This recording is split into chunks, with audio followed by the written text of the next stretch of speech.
Cubs Spring Training is presented by Circa Sports Illinois. That is a great shot of Sloan Park.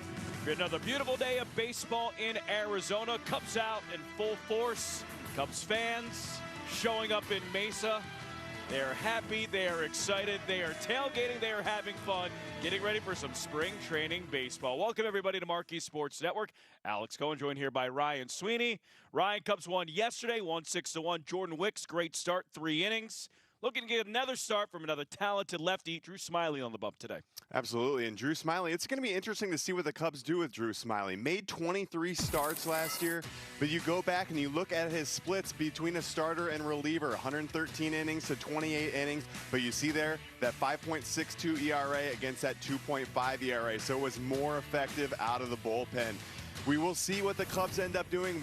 I like Jordan Wicks being that 5th starter, but Smyly is under contract for this year and an option for next year. But you look at April and May, that 3.15, struggled in June through August with that 7.1 ERA, but then got moved to the bullpen in September with that lights-out 1.15 ERA from Drew Smyly. Should be a lot of fun. Drew Smyly gets to start for the Cubs. We will take a break. When we come back, it's the starting lineup. It's the first pitch. It's the Cubs. It's the Rockies. And it all comes up next, right here on MLB Sports Network.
Chicago Cubs Baseball, MLB Sports Network, is brought to you by Blue Cross Blue Shield. Through it all, by Ford. Visit your local Ford dealer today. And by Menards. Save big money at Menards. Cubs Rockies about to get started right here at Sloan Park, as you can see. Minimal clouds in the sky, berms starting to fill up. Alex Cohen, Ryan Sweeney here on the call. Elise Medeker joining us shortly as the Chicago Cubs taking the field, led by Drew Smyly. Ryan, another great day for some baseball. All right, time for our Rockies starting lineup, and it's brought to you by Ford. Leading off, it's Ezequiel Tovar, followed by left fielder Nolan Jones hitting second. Third, it's first baseman Eleris Montero. 4-5-6 DH Michael Tolia hitting fourth. Fifth, it's the Gold Glover center fielder Brenton Doyle. Sixth, right fielder Bradley Zimmer. 7-8-9 second baseman Alan Trejo hitting seventh. Eighth, it's third baseman Julio Carrera. And batting ninth, it's the catcher Jacob Stallings. Time for our starting pitcher for the Cubs, and it's brought to you by Budweiser. This Bud's for you. Ryan Sweeney, you talked a little bit about Drew Smyly in the open. Talk a little bit more about him. Yeah, well, you see Drew Smyly right here. You're going to get the 3-pitch mix, and you see that curveball, fastball inverted there. That's because he throws that curveball 49% of the time and then throws that cutter only 12% of the time. But if you're in there, he throws that 12-6. You want to get on him early, but Drew Smyly uses that curveball to his advantage.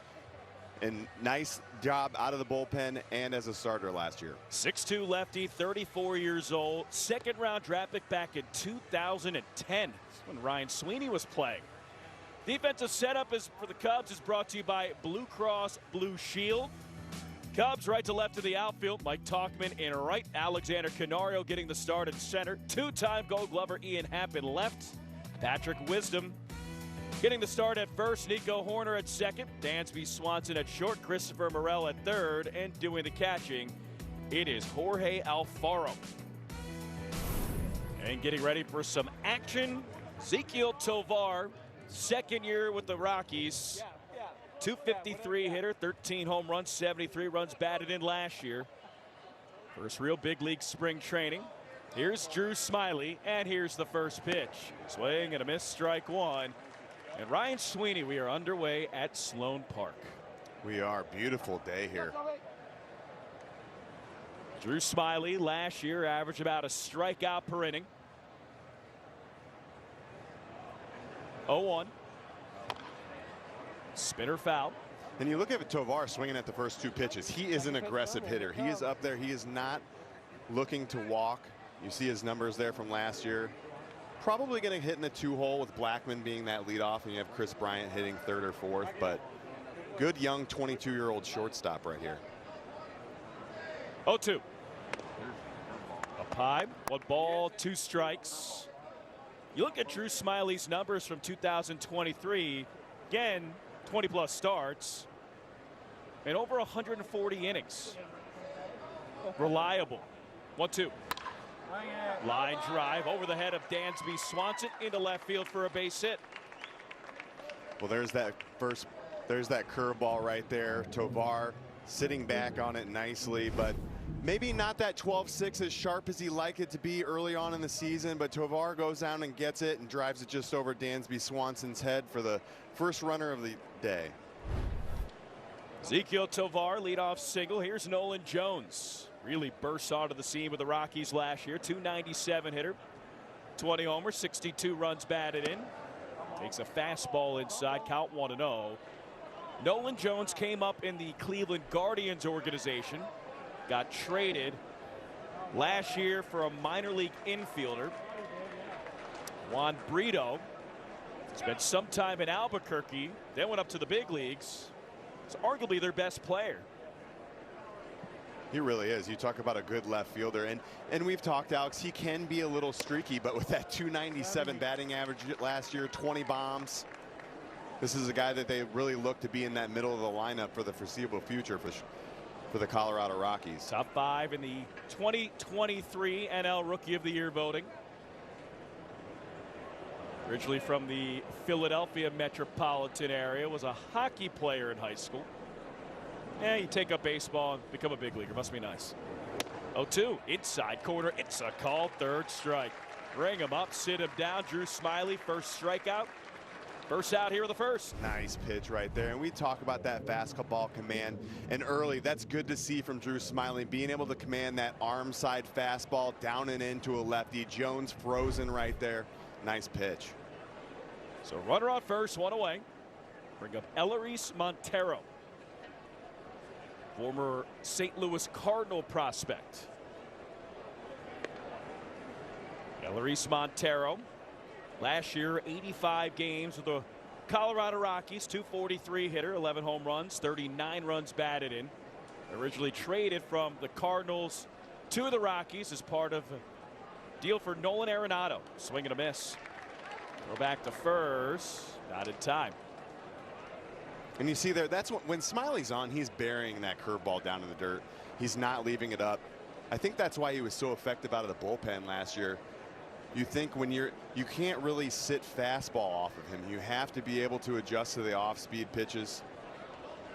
And for him to go out there and be able to have that command early on in spring training, he made that first start already. He's 1-0 this year.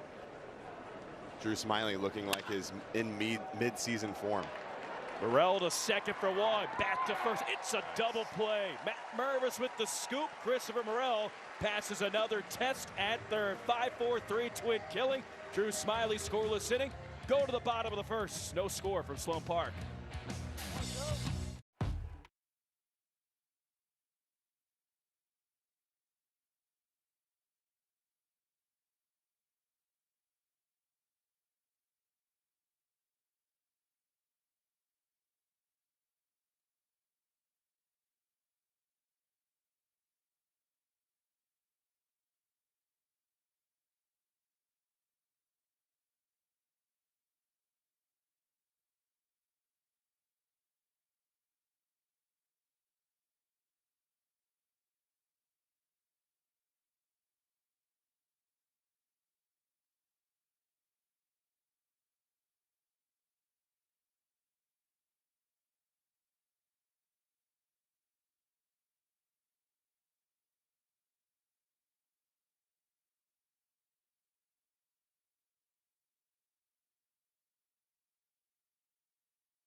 No score, bottom of the first inning from Sloan Park. Cubs getting their first take at swinging the bat. Let's take a look at the Cubs lineup, brought to you by Binny's Beverage Depot. If you can't find it at Binny's, it's probably not worth drinking.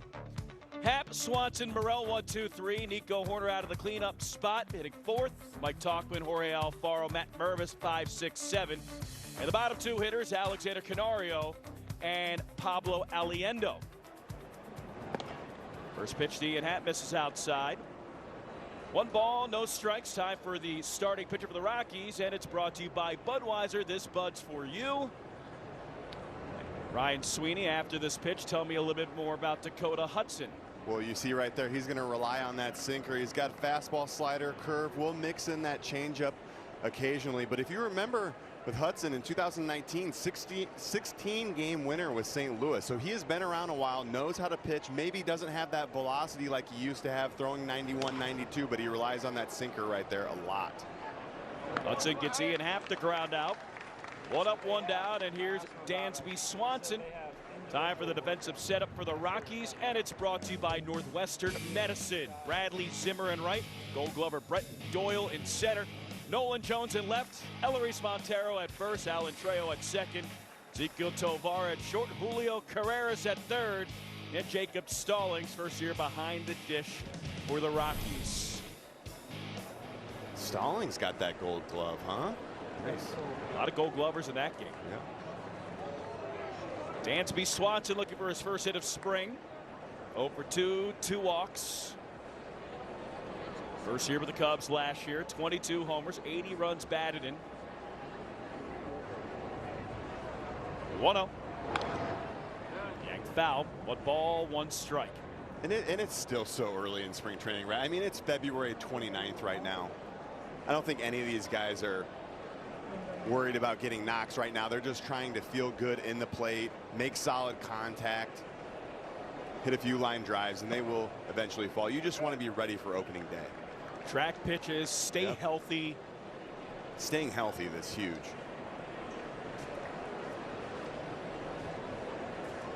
Two-one count. Hudson delivers. Just misses inside. 3 balls and 1 strike. And you see Hudson burying in that sinker on Swanson's hands right there. But I'm going to tell you, as being a left-handed hitter, and I see Hudson throwing 60% sinkers and sliders. I used to lick my chops wanting to get into the box because I used to stay up through the middle and drive it the other way. So a guy that can throw sinkers, I just try to shoot it that way. Hey, you're swingles, right? Yes, swingles. Swingles. Dansby Swanson walks before Christopher Morel steps to the plate. Here's Elise Menaker.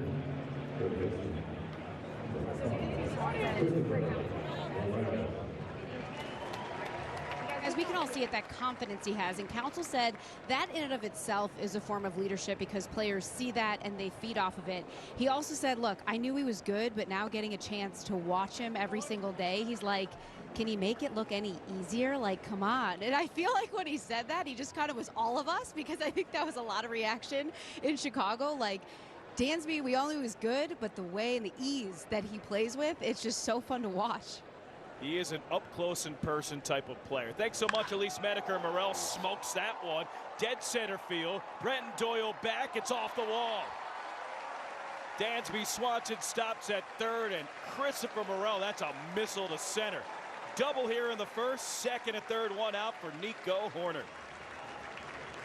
That ball is absolutely smoked. Morel is in midseason form right now after playing winter ball. He gets a sinker that does not sink over the middle part of the plate. Head down, good extension. Doyle kind of misplayed it out there out in center. Actually won a gold glove last year, but that high sky gets turned around. Runners on second, third, one out. He tattooed that one. Oof, you could hear the sound off the bat. First pitch to Nico, floated foul. Well, Christopher Morel has 2 hits Cactus League play in 2024. One a 2-run homer, one a double off the wall in center. Yeah, he is not going for the singles this spring. He is driving the ball, and that's a good sign because I think a lot of times early on in spring, you might squeak a couple singles out there, right? You're just trying to get that feel, but like I said, he played winter ball. He's driving the ball right now with the homer to left and then now the double to center. 1-1 to Nico, also looking for his first hit of spring. Second and third, one out. Nico takes it outside. And I like how aggressive Nico's being early on in the count this spring. He may get behind, but he has such a good eye that when he gets 2 strikes on him, he can shoot it to right field. So if there's any guy that I want up in a situation when there's runners in scoring position with less than 2 outs, it's Nico Horner. High contact rate, one of the best in baseball. 2-1. Popped up center field. Brenton Doyle comes in this time, makes the catch. Swanson stays at third. Brenton Doyle, one of the strongest arms in baseball. No tests there. 2 outs. So we saw this happen yesterday as well with Suzuki being on third base, not really testing the outfielder's arm. I think this one was too shallow to be able to tag on, but you never know with Willie Harris over there during the season, knowing who's playing center field and what type of arm they have, maybe he sends them there. Swanson remains on third, Morel at second. Mike Talkman up. Hudson fires. Taken for a strike, count on 1-1. And you were talking about Morel, how he's swinging for extra base hits. If you're looking for offensive potential on this team, it's Cody Bellinger and it's Christopher Morel. That high ceiling when it comes to driving the baseball, driving in runs, power surge, being able to do everything. Well, I think it's no surprise that Morel the last 2 years and not getting every single day playing time has hit 42 home runs, and there's a reason for that. Look, he's looking to drive the ball. I think, yeah, he could cut down a little bit on the swinging and expanding outside of the zone. But when you put back-to-back guys, 20-plus, maybe even, hey, Morel this year playing almost every day, hit 30 bombs. That's huge right there in the middle of the Cubs order. He spent all of April in Iowa, hit double-digit home runs, went up to the big leagues, and after missing that month, hit 26. Very impressive. I mean, you see right here the last 2 seasons, 22, 23, 42 home runs. Only other person to do that, 15, 16, Chris Bryant. 1-2. It's up high, 2 balls, 2 strikes, and Chris Bryant obviously winning an MVP. One of the best young players in baseball. To be just a notch below him, it's high praise, especially from an offensive perspective. And people don't realize how hard it is to, when you're not getting everyday regular at bats and you may play 3 out of the 7 days, 1 week. The next week you're only playing 2. Don't really have a position where one day you're at second, next day you're at third, you're playing in the outfield. You have to, look, baseball's all about routine, and you make that routine. And now with him possibly being your everyday third baseman, or at least being in the lineup where he's at that DH spot, I think mentally for him, that is going to be huge. He's been passing the test at third base so far, turning that double play in the first, 5-4-3. High throw, but a nice gather by Gold Glover Nico Horner. Payoff. This is high, ball 4. Nice at bat, Mike Talkman. Loads the bases. All right, before Jorge Alfaro steps up, what do you got, Elise Mediker? So you guys are talking about Morel, and so was Dustin Kelly last week. Ryan, he hit on what you said, that yes, that the strikeouts really, they're going to be part of Morel's game. You kind of have to live with that and the streakiness. But what he did say is that Morel is growing. He's engaged in the game planning.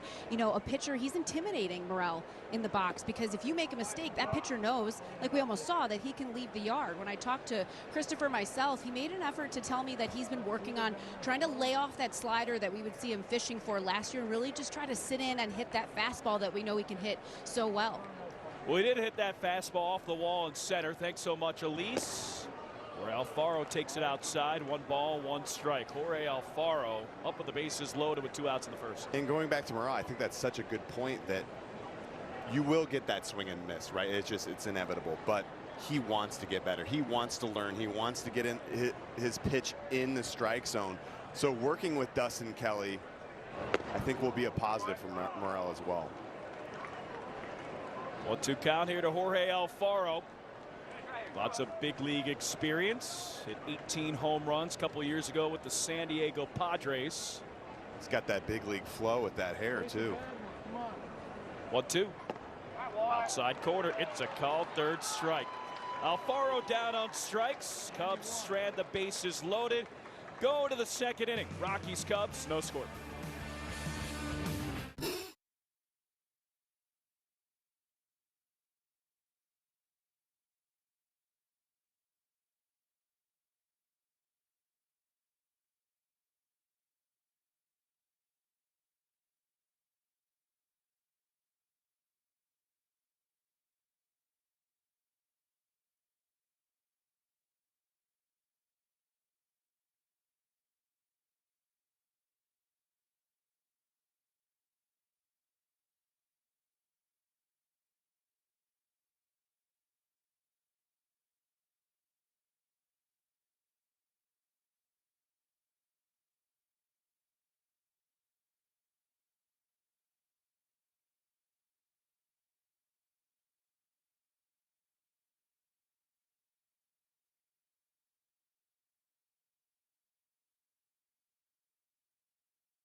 Cubs fans, single game tickets are on sale. Don't miss a second of the action, the matchups, and the magic. You have to see it. Visit Cubs.com/tickets.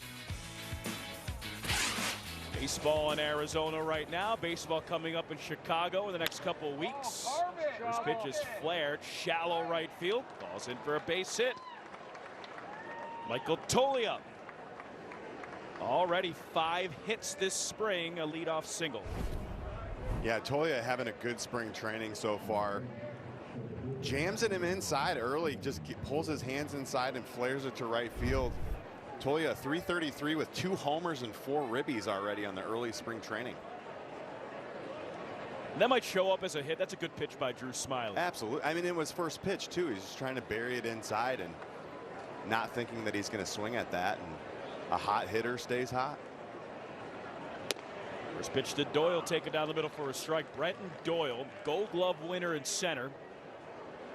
Not very often you see a Gold Glove winner with a .203 batting average, but just so superior defensively.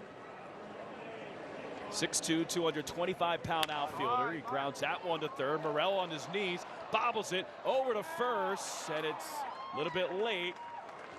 That bobble counted, especially with Brenton Doyle moving well from the first base side. 2 runners on. Yeah, and that's where you see the little bit of inexperience right over there from Morel at third base. Comes up clean, maybe tries to make the transfer a little bit too quick, rushes the throw over to first. Mervis not able to scoop it, but I think in talking, right, Alex, he's better going to his forehand than he is at backhand. I talked about it earlier.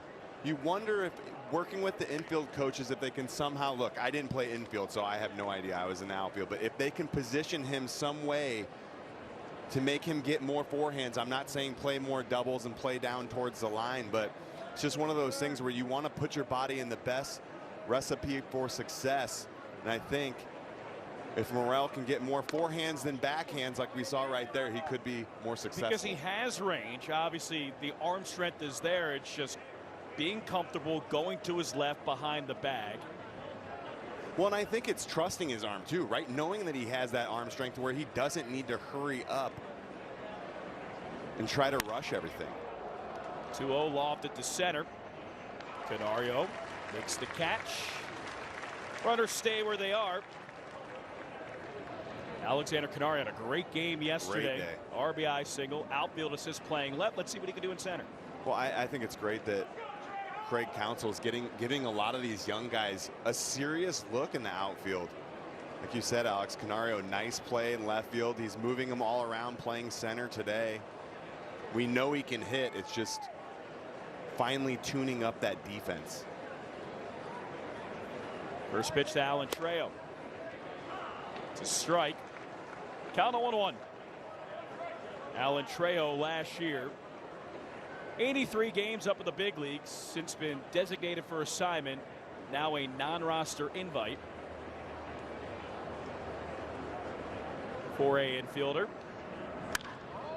He rockets that one to right center. Talkman back, makes the catch. You're talking about this off air, Ryan Sweeney. A ball like that, you hear the sound, you think it's out. Just a fly out to the warning track this spring. Yeah, we were saying yesterday in Maryville, they played on the road, but the game before that today, a couple hard hit balls that you feel like should get out of the ballpark that have just stayed in. So nice job there by Talkman, running all the way back to the wall, finding the warning track and knowing where he is. Talkman playing more center field than right, so it is an adjustment moving from the corners to center, or from the center to corners, I should say. When you see Mike Talkman in center field, you're comfortable. You know that he has range. He takes the correct routes. Good coverage speed. Had that catch in St. Louis. And still watch today. And that's it well to left center field. Happy Canario back to the wall. It is onto the berm and gone. Well, as we say that, no homers. Not that we jinxed it or anything, but that ball was hammered. Smiley just leaving that curveball up. Carreras not missing it. So Julio Carreras takes it to left center field. He knew it. Canario knew it. Happ knew it. It's 3-0 Rockies in the second. That's one of those ones that Smiley probably wanted to bury in the dirt, but we keep talking about it. Not having that feel early for that curveball, leaving it out over the plate, and you get a big league hitter, they're not going to miss that pitch. It's my second jinx of the week. I say no homers, then a homer. We talked about time of game 2 days ago. 6 runs lit. Blame it on me. Come on, Alex. Blame it on me. You've done this before. I'll take the blame. No shame in my game. 1 ball, 1 strike to Jacob Stallings. Former Pittsburgh Pirate, Miami Marlin. 1-1 has popped up foul out of play. So Drew Smyly, second Cactus League appearance in 2024. Got the win in his first one. Single, single, fly out, 3-run home run here in the second. 1-2 misses outside, count 2-2. It was really one miss because you look at the first single, it was a fastball in on the hands that Michael Tolia found a spot for it to right field. He's made a number of really good pitches here in the second, just one bad one, and it was hit out of the ballpark. Yeah, he really is. And I think we talk about this in the regular season too, right? You want to eliminate that big 2-3-run homer. Sometimes you're okay with giving up the solo shot, but when you get guys in scoring position and runners on, you really have to bear down. And just one of those things where he was unfortunately left that curveball out over the middle of the plate. I believe we have an automated ball. I saw a point to the watch. I think Jacob Stallings is trying to figure out as well. As of right now, he still doesn't know what's going on. As of right now, it's 2 balls and 2 strikes. Pitch is lined to center field. Canario makes the catch. Count doesn't matter. It ends the inning. 3-run home run, Julio Carreras. Go to the bottom of the second. Rockies 3, Cubs nothing. Right here on Marquee Sports Network. It's hard.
We are back here in the bottom of the second. The Cubs are down 3-0. Let's get you caught up on some newsy nuggets. The first being that Shota Imanaga. When can you see him pitch? Saturday against the Dodgers. He will make his first start. Now, we haven't seen Keegan Thompson yet. We learned yesterday he's been dealing with some neck soreness, so he's a little slow getting out there. But I did see him throw a live BP today against Bellinger. So then you're wondering, well, when are we going to see Bellinger play? Counsel not rushing him, giving it like 7 to 10 days that you could see him out on the field. Now, it's unfortunate news for Brennan Davis. He is dealing with what they hope is a mild concussion. He's going through concussion protocols. They're saying that just every day that he can get out there without symptoms, they'll just try to move him forward accordingly. But just tough news for Brennan. As we know, he's dealt with injuries in the past, guys. Thanks so much, Elise Menaker. Matt Mervis pops out for the first out here in the second, and it's a lot about Brennan Davis, the player. You want to see him healthy. You want to see Brennan Davis, the person, healthy as well. He's been dealing with injuries since 2021. He gets hit in the helmet. He stays in. He hits a double. Probably precaution as we're still in February, but we were talking about it before the game, Ryan. If you're Brennan Davis, you're having a great spring, man. You want to play. Yeah, for sure. I mean, we've seen him in a homer. He hit a double actually yesterday after he got hit in the head. It was a breaking ball pitch. It just kind of got away from the pitcher, but it didn't sound great, but ended up staying in the game. Yeah, you just hope that he's okay. And like you said, if you're Brennan, you want to be able to be out there and show what you can do each and every day, especially with Craig Counsell, being so impressionable now. He's had a great spring. You just hope for Brennan that it's a short-term thing and still have 4 weeks left in spring training. He can come back to Cactus League play and continue where he left off. Canario pops it up. Foul ground. Montero makes the catch at Peter Lambert. 2 up, 2 down. Lambert comes in for Dakota Hudson. Hudson went an inning, walked 2, struck out 1, didn't give up a run. Peter Lambert last year, 25 games up in the big leagues, 5.36 ERA. He's been a starter, he's been a reliever. Likely a cog in that Colorado Rockies pitching staff for the 2024 season. 4 pitches, 2 outs in the second. Aliendo fouls it away. Yeah, and going back to Davis, it's always when you're going good that you get hurt, right? I mean, I'm sure if he was 0 for 5 or 0 for 10, nothing would have happened. But it's just always those that you want to see those guys be able to play. And unfortunately for Davis, it's just been the injury bug. One swing and a miss. Strike 2. Brendan Davis, it's crazy to think he's still just 24 years old. He's younger than the average AAA player by a year and a half. Well, and finally getting that back healthy, and we're seeing him drive the ball.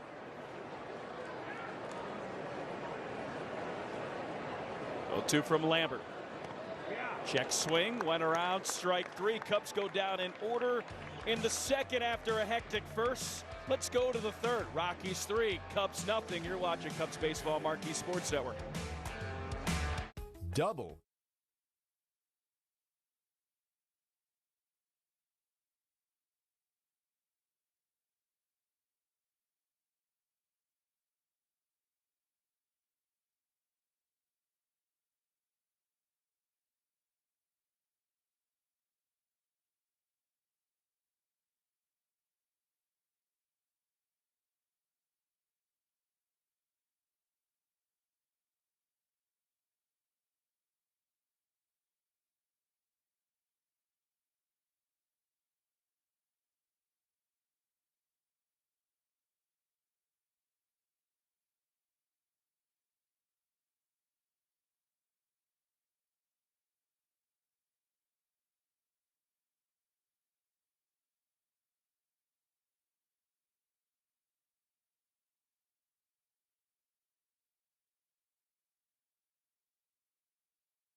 Cubs fans, sign up now for the Marquee Sports Network app and receive up to 30 free days of spring training baseball by using the promo code SPRINGTRAINING24 at WatchMarquee.com. Sign up now for free Cubs baseball.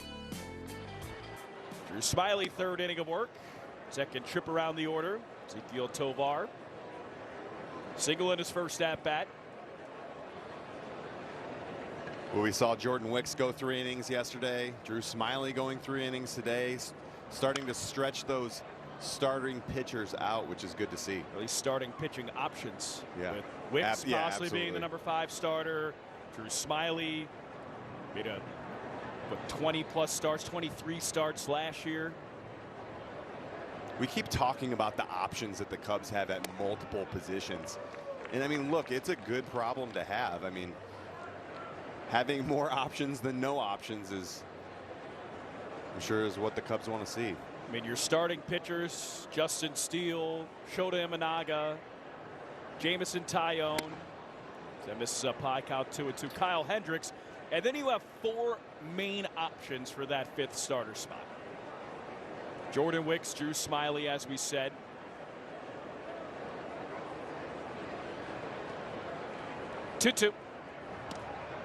Just nice misses pitch. inside, and then Well, you have Javier Assad. You have Hayden Wesneski. AAA. You saw Caleb Killian throwing 100. He's been a starter the last 2 years. Ben Brown, top 10 prospect.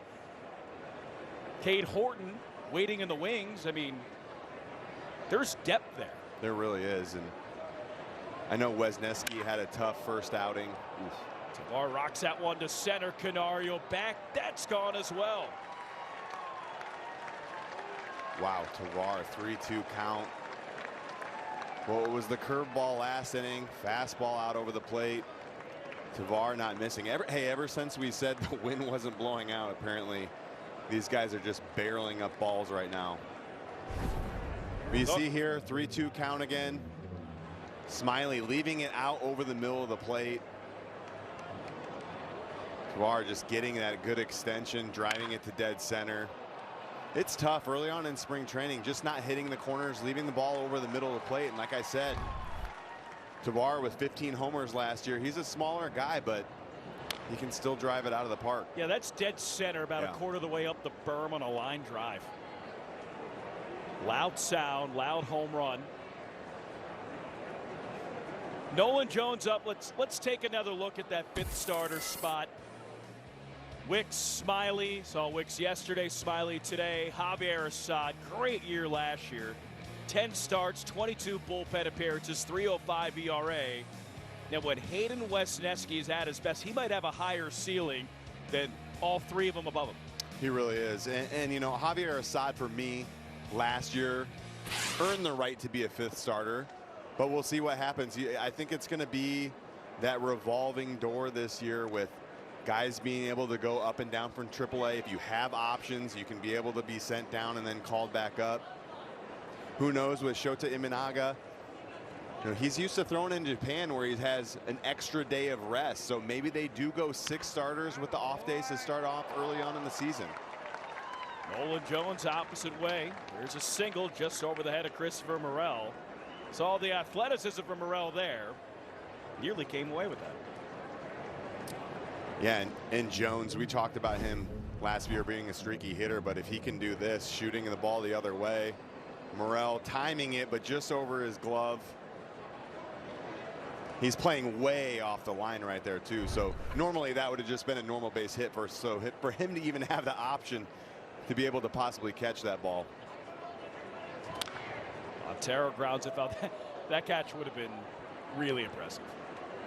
Well, and I think you've heard Craig Counsell say it, just with Morel over there, make the easy play. Well, we've seen him make some fantastic hard plays early on where he doesn't necessarily have to think about going to his left or going to his right.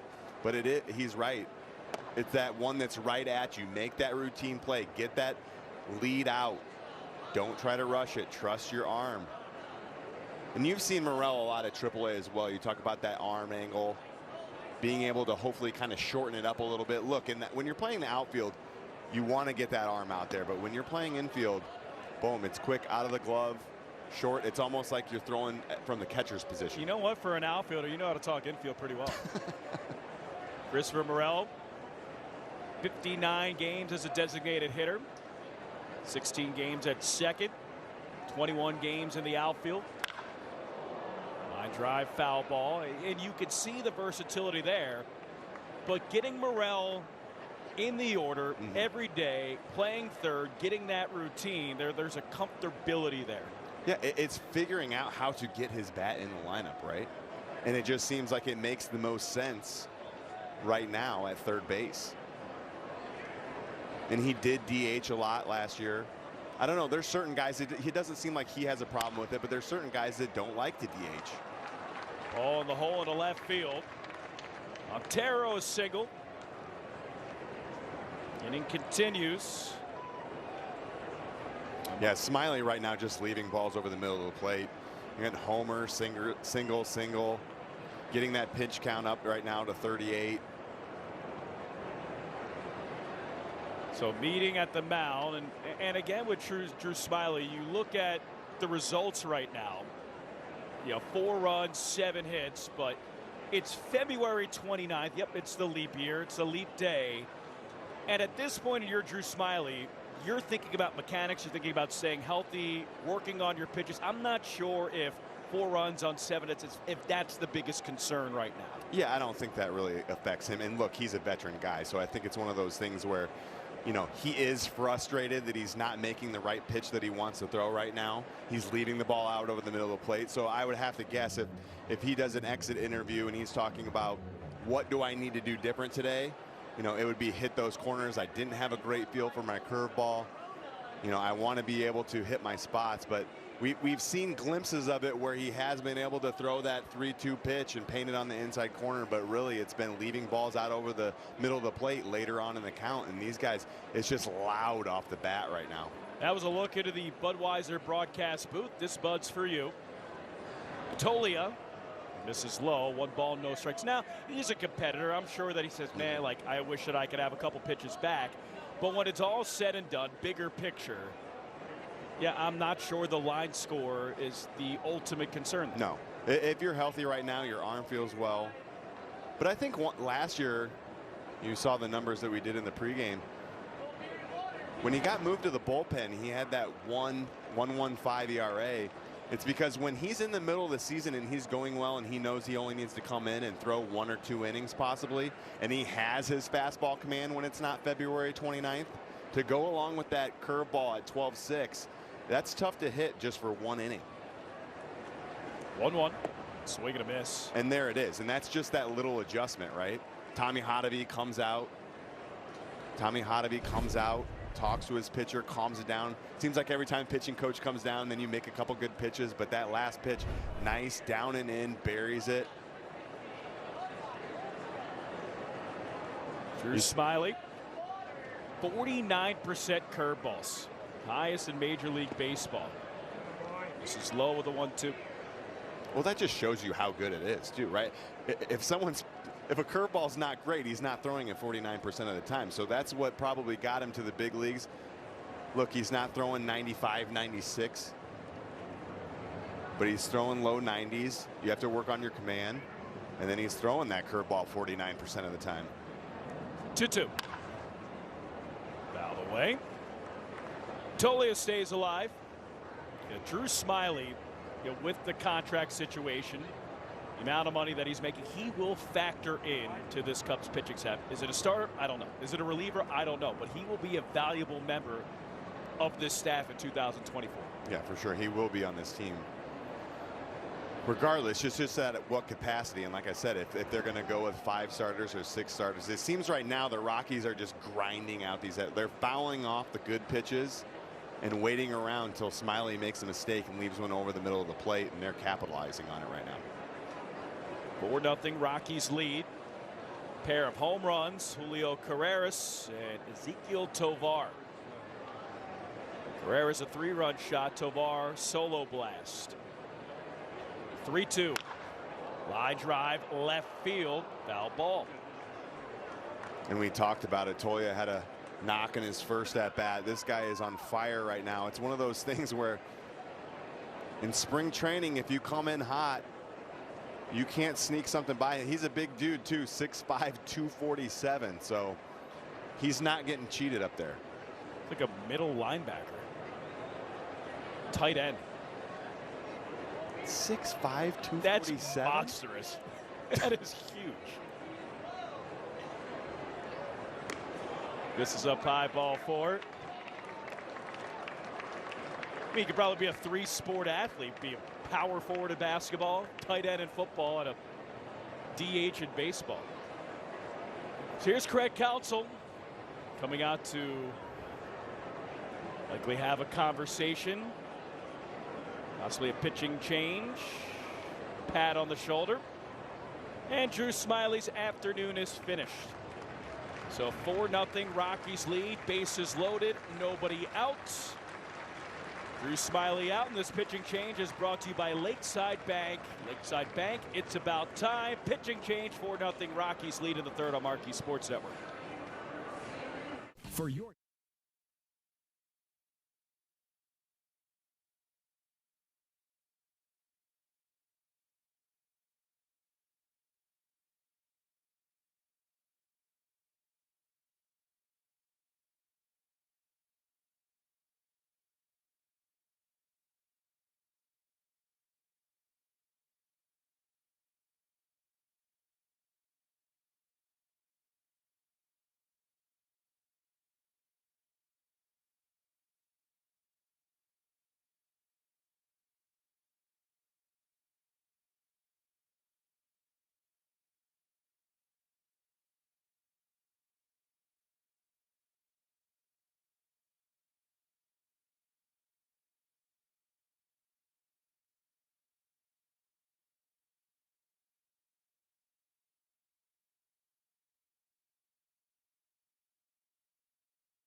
Cubs Baseball Marquee Sports Network is brought to you by Budweiser. This Bud's for you. By Advocate Healthcare. Let's live well and make the most of every moment. Game day and every day. And by the Bob Lucurcio Auto Group. You're going to like buying a car this way. Chris Clark, new pitcher for the Chicago Cubs in a big spot. Third inning, bases loaded, nobody out. The first pitch misses outside. 1 ball, no strikes. Chris Clark, 35 games last year between AA Tennessee, AAA Iowa. 75 and a third innings pitch. As a starter, was a reliever.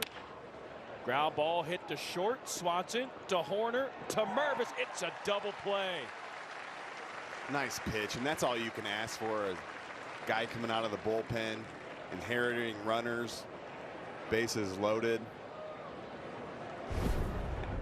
Ends up burying it in here on his hands. Nice pitch. What's it, dimes to nickels to Mervis? Yeah, and you talk about Swanson just being so smooth over there. Swanson and Nico, gold up the middle, turning 2 like I'm sure they're going to do many times this year. You get the feeling they could do that with their eyes closed. Oh, 100%. I mean, those guys work on that every day, all day. It doesn't matter how many years you have in the big leagues, whether it's 1 or 10 years.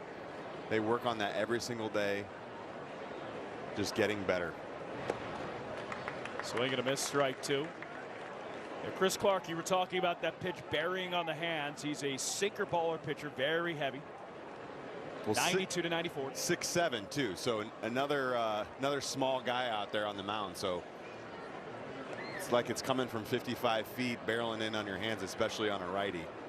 Yeah, we're talking about 6'5", 240, 6'7", 220. Well, 2 misses low and inside. Now, Chris Clark had an interesting spring training last year. It's a Rule 5 pick of the Mariners. It's in Mariners camp all 2023. Sent back to the Cubs late March. Got a late start. Joined AA Tennessee, then went to Iowa.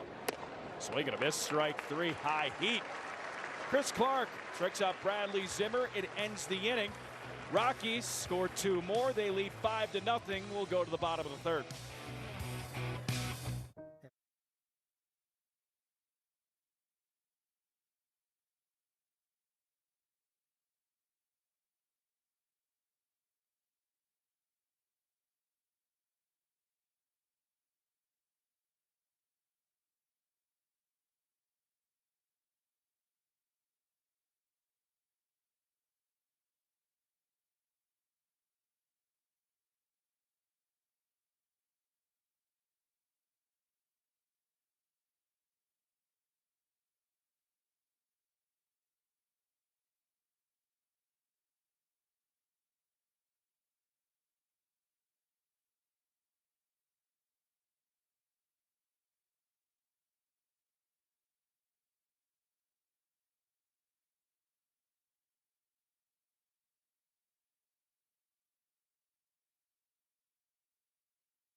Hey, Cubs fans, go to MarqueeSportsNetwork.com for the latest Cubs news and in-depth feature stories presented by Jeff Vukovich, your local nationwide insurance agent.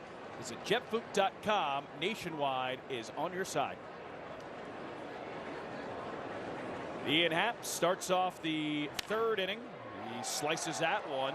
Third base. Contreras pops it up, fires to first, and he gets Happ. That's a nice play by Julio Carreras. One away. Wow. That was an unbelievable play. First pitch, Happ just kind of sticks the bat out there, but hits it hard. Carreras makes the backhand, gets up, spins. Strong throw over to first, getting Ian Happ for the first out. A 3-run home run in that play. Wow. Not bad. This goes to show you spring training, number 83 showing off what he can do. Lambert fires. Take it for a strike. Count 0-1. And Lambert is not waiting around. He is pumping strikes. We thought it was going to be a new pitcher coming in, but he's only got 9 pitches in 2 innings so far. Needs to get his work in. 0-1.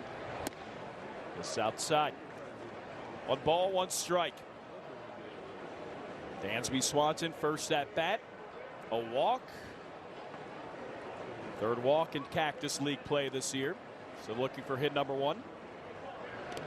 Takes that one low. He's been pretty patient.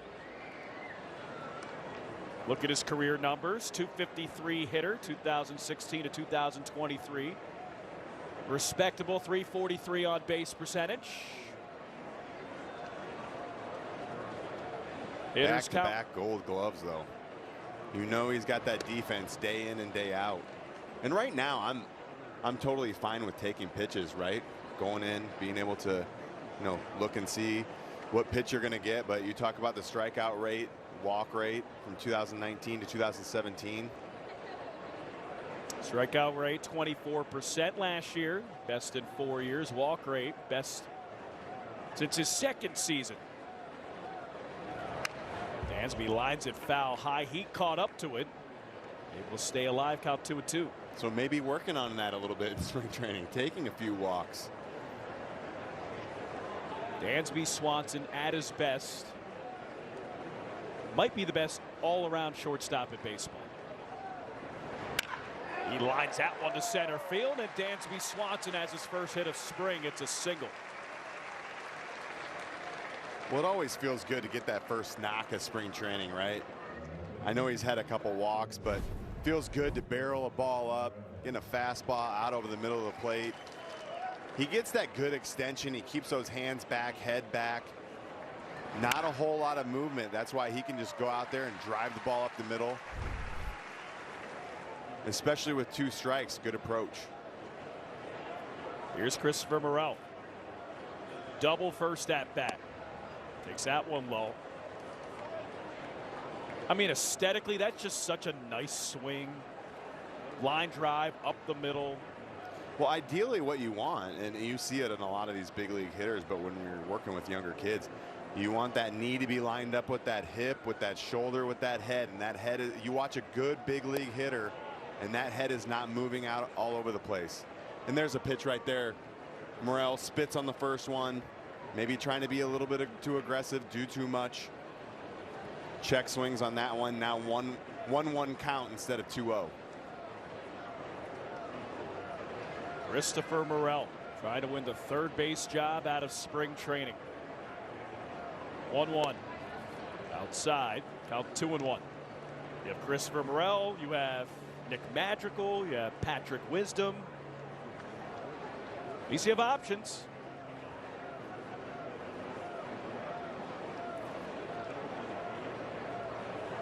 Peter Lambert. 2-1. This is low. Nice. Now you get into that hitter's count, 3-1. Stay within yourself. Get the pitch you can hit. When Morel's going well, he's driving the ball to all parts of the field. I think sometimes you get a little bit too pull happy, but it's always good. You get that feeling when you stay on a ball, shoot it the other way, or drive it out for a home run. Christopher Morel right here with a 3-1 count. There's a good take. Yep. Ball 4. Wasn't over aggressive. Draws a walk. Here's Nico Horner, and we were talking about the third baseman possibilities. Chris Morel, you see the 4 starts at third base, but with the offensive potential, 26 home runs, tied for first on the team, and his athleticism. Give him a try there. Nick Madrigal did an admirable job filling in at third last year. Then Patrick Wisdom, all he's done in the last 3 years, 28, 25, and 23 home runs. Options. Yeah, absolutely. And I think with Morel, look, he's only played 4 games over there. You have to give him a chance. And that's why I like to see him in there. I know you can't play every single day in spring training, but being able to get the reps on the backfield, get him in the game. 4 games is not very much to play at one position, so he is learning. But like we've said, you have to have that bat in the lineup. Need to get the reps. Need to get the plate appearances. 0-1 to Nico. Foul ball.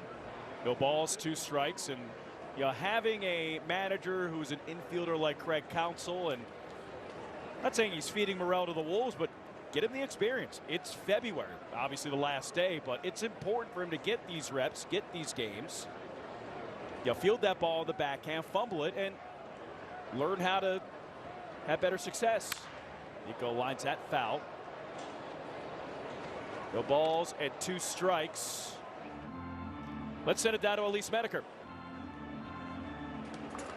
You guys are talking about the options at third base, evaluating the roster, and Counsell was asked about that, his skill in evaluating rosters and how he approaches that and can be so good at it. He said, well, you have to have an open mind and you can't get too stuck on things that have happened in the past. You have to go into every season with a fresh set of eyes because players can change, and he was really saying for the better or worse, but it's nice to have you make better decisions when you do go into a season with that fresh look at things. I thought it was a really good point because like we look now at the graphic, right? We always look back, but it is now watching how Morel grows. What does Magical do? What about Wisdom?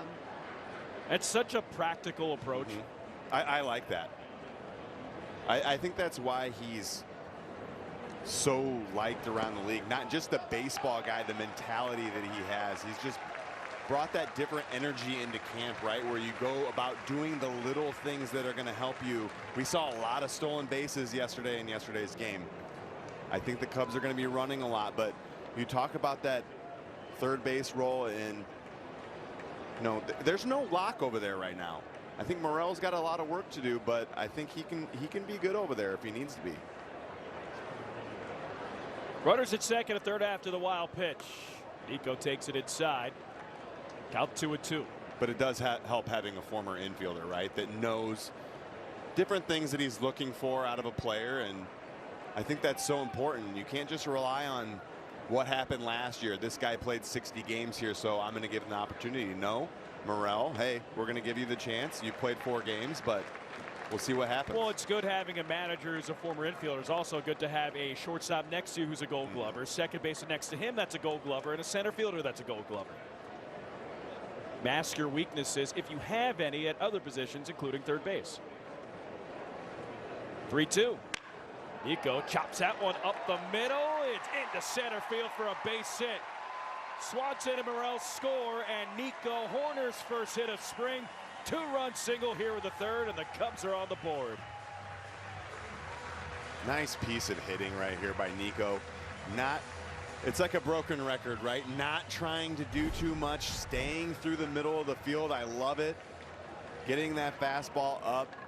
Nico stays inside the ball with the best of them. Gets that nice inside pitch. Doesn't hit it too hard, but doesn't try to do too much. Scoring 2 runs. Cubs are right back into this ball game. 2-run single, Nico Hoerner. Here's Mike Tauchman. Takes the first pitch for a ball. And this is what you want to see. 1 out, Dansby Swanson single. Christopher Morel walk. Wild pitch gets them both into scoring position. And your 4-hole hitter, Nico Hoerner. 4-hole hitter. That's why I'm not saying that Nico's going to hit 4-hole during the year by any means, but Tauchman, hard contact, fly out to center. Right, Doyle makes the catch. But I think it's important to look at who's going to be in the lineup behind Morel, right? If he can limit those swings and misses, I think a lot of times when he gets deep into counts, 3-2, pitchers are going to try to expand the strike zone. So if he can get a few more walks this year, you got somebody behind him that can make contact, like a Nico Hoerner, which I don't think Nico will hit behind Morel, but probably not. You need someone, though, that can come in and is not a big strikeout candidate that's going to put bat to ball, because you know Morel at some capacity is going to be on base. Contact rate's important, especially for this Cubs team with their lineup that they're likely going to put out there majority of the season. 1-0. Luke foul. I mean, you have lineup options. We've talked about at third base, those 3 options. First base, adding Michael Busch into the equation, getting Cody Bellinger back. Obviously, that changes the dynamic of this lineup. But a lot of these players, Ian Happ, Dansby Swanson, Nico Horner, I mean, they play 150, 155 games. They're Ironmen in this 2024 era. And you have multiple guys that can steal 20-plus bags. To me, it's just an all-around good lineup if everyone can stay healthy for the whole year.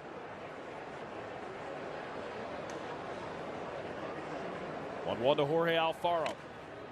Out off the mask of the catcher Stallings. Watch Jorge Alfaro take batting practice last Friday down in Mesa.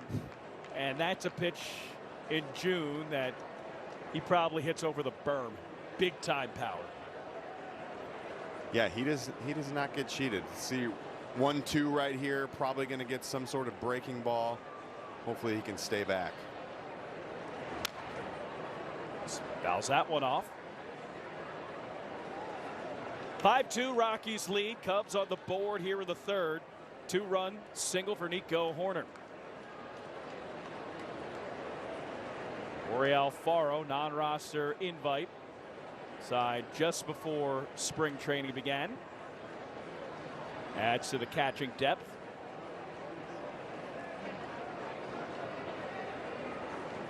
Pitch misses outside. Good at bat here for Jorge. You have Yan Gomes and Miguel Amaya, your two catchers right now in the big leagues.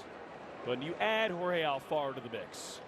Pablo Aliendo's getting some time here during spring training. Bryce Windham had a great year in AAA.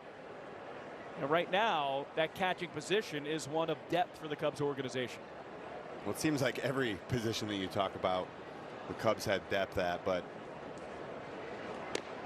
swings and misses at that one. Strike three. Peter Lambert strikes out Jorge Alfaro to end the third. Cubs on the board. Nico Horner, 2-run single. Go to the fourth. Rockies 5, Cubs 2.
Celebrate the Cubs home opener on Monday, April 1st against the Rockies at 1:20 p.m. The first 30,000 early arriving fans receive a Cubs 2024 magnet schedule. Visit Cubs.com/tickets. Make sure you scan that QR code as well. New pitcher, that would be Hector Neris. Former Philly, former Astro, former closer, 71 games last year, 68 and a third innings pitched, one of the most durable relievers in all of baseball. His first pitch is taken up high, 1 ball, no strikes, and Hector Neris at his best. Ryan Sweeney might be the best Cubs reliever in their bullpen. Absolutely, and he was a big pickup for the Cubs this offseason. I know they were trying to expand and get some more bullpen arms. You look back, Neris in 2019, 28 saves with the Phillies. But you talk about that durability, 71 games last year for the Astros. So he can go out there. He's one of those guys at the back end of that bullpen that can pitch against both lefties and righties. Line drive to Nico Horner, easily makes the catch. One up, one down for Hector Neris. Neris, his pitch arsenal. His patented pitch is his split finger. Throws it 30% of the time. Four-seam fastball, mid-90s. Occasionally throws a sinker about 14% of the time. Pitch grazes the outside corner for a strike count, 0-1. And to bring a veteran guy like that into the bullpen, where that split finger is his equalizer, that's huge for the Cubs. I think this signing is gonna do nothing but help Adbert Alzolay as well. It's as routine for Dansby Swanson as you can get. 6-3 put out. Nice start for Hector Neris. 5 pitches, 2 outs. I like guys. I think we saw it the other day. We talked about it. We saw Kyle Hendricks talking to Jordan Wicks about the changeup. Neris throws that split finger. I know Mark Leiter Jr. throws that split finger as well.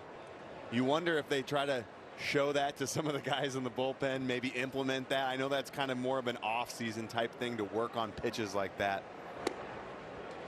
There it is right there. Swing and a miss.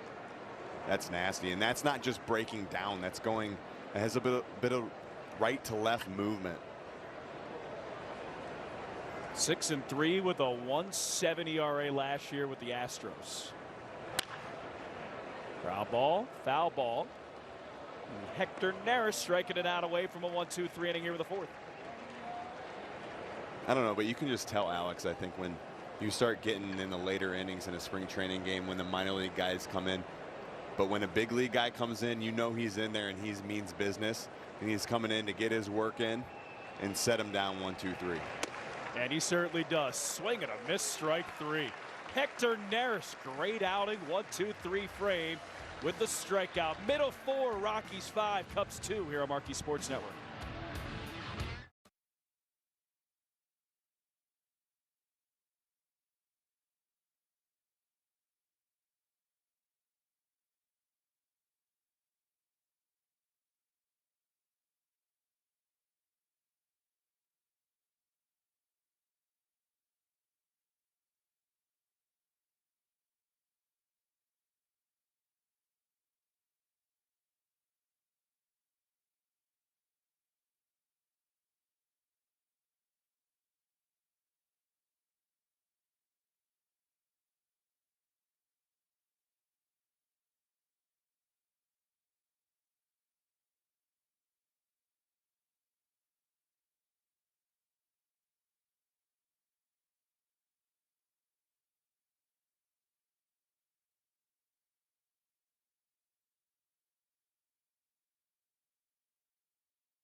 Saturday, April 20th, the Cubs battle the Marlins at 1:20 p.m. Up to the first 10,000 early arriving fans receive a Wrigley Field Ivy Fleece blanket. Visit Cubs.com/tickets.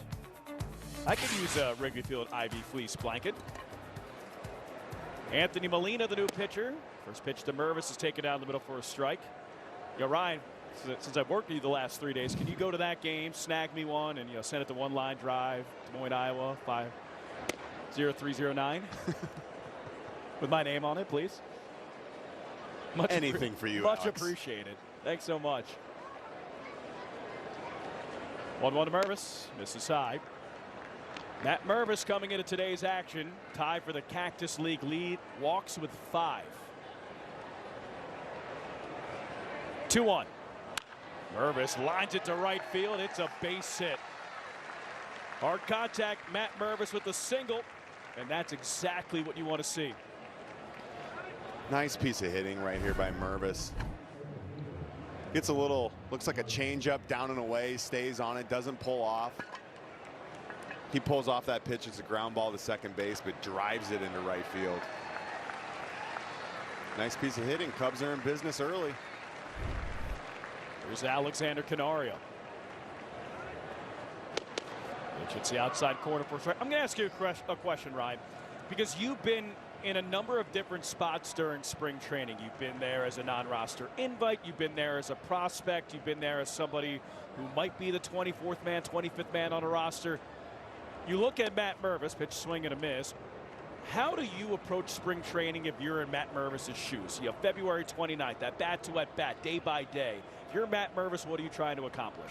Well, I never hit 40-plus homers in AAA like Matt Mervis did, but yeah, you know, it's a unique situation for him. He's done everything that he can do at AAA, and I think he knows that. And it's frustrating, you know, when you sign new guys and you felt like you've done everything you can at AAA, but you just have to come into spring training and keep your head down. Look, I think the Cubs still like Matt Mervis, but now with the signing of Michael Busch, it's one of those things where, is there a spot for me in this organization? I don't know. Sometimes you never know. It's good for guys to get traded. So you see here in the 22 minor league season, Alexander Canario, 37 homers, Matt Mervis, 36. So we know these guys can hit bombs, but Mervis got his opportunity in the big leagues. You know, didn't really take advantage of it. Maybe, who knows, if he hits 300 with 10 bombs when he gets called up, he might be the starting first baseman for the Cubs. He may be. So it's one of those things where when you get the opportunity to come to the big leagues, you have to take advantage of it. Do I think that Mervis can play in the big leagues at some point? Yes, I do. But will it be in the Cubs uniform? Who knows? There's 29 other teams. Canario strikes out swinging. Yeah, I've watched Matt Mervis for the better part of the last 2 years. There is no doubt in my mind that he could be a big league first baseman. Yeah, you look at his lefty-righty splits.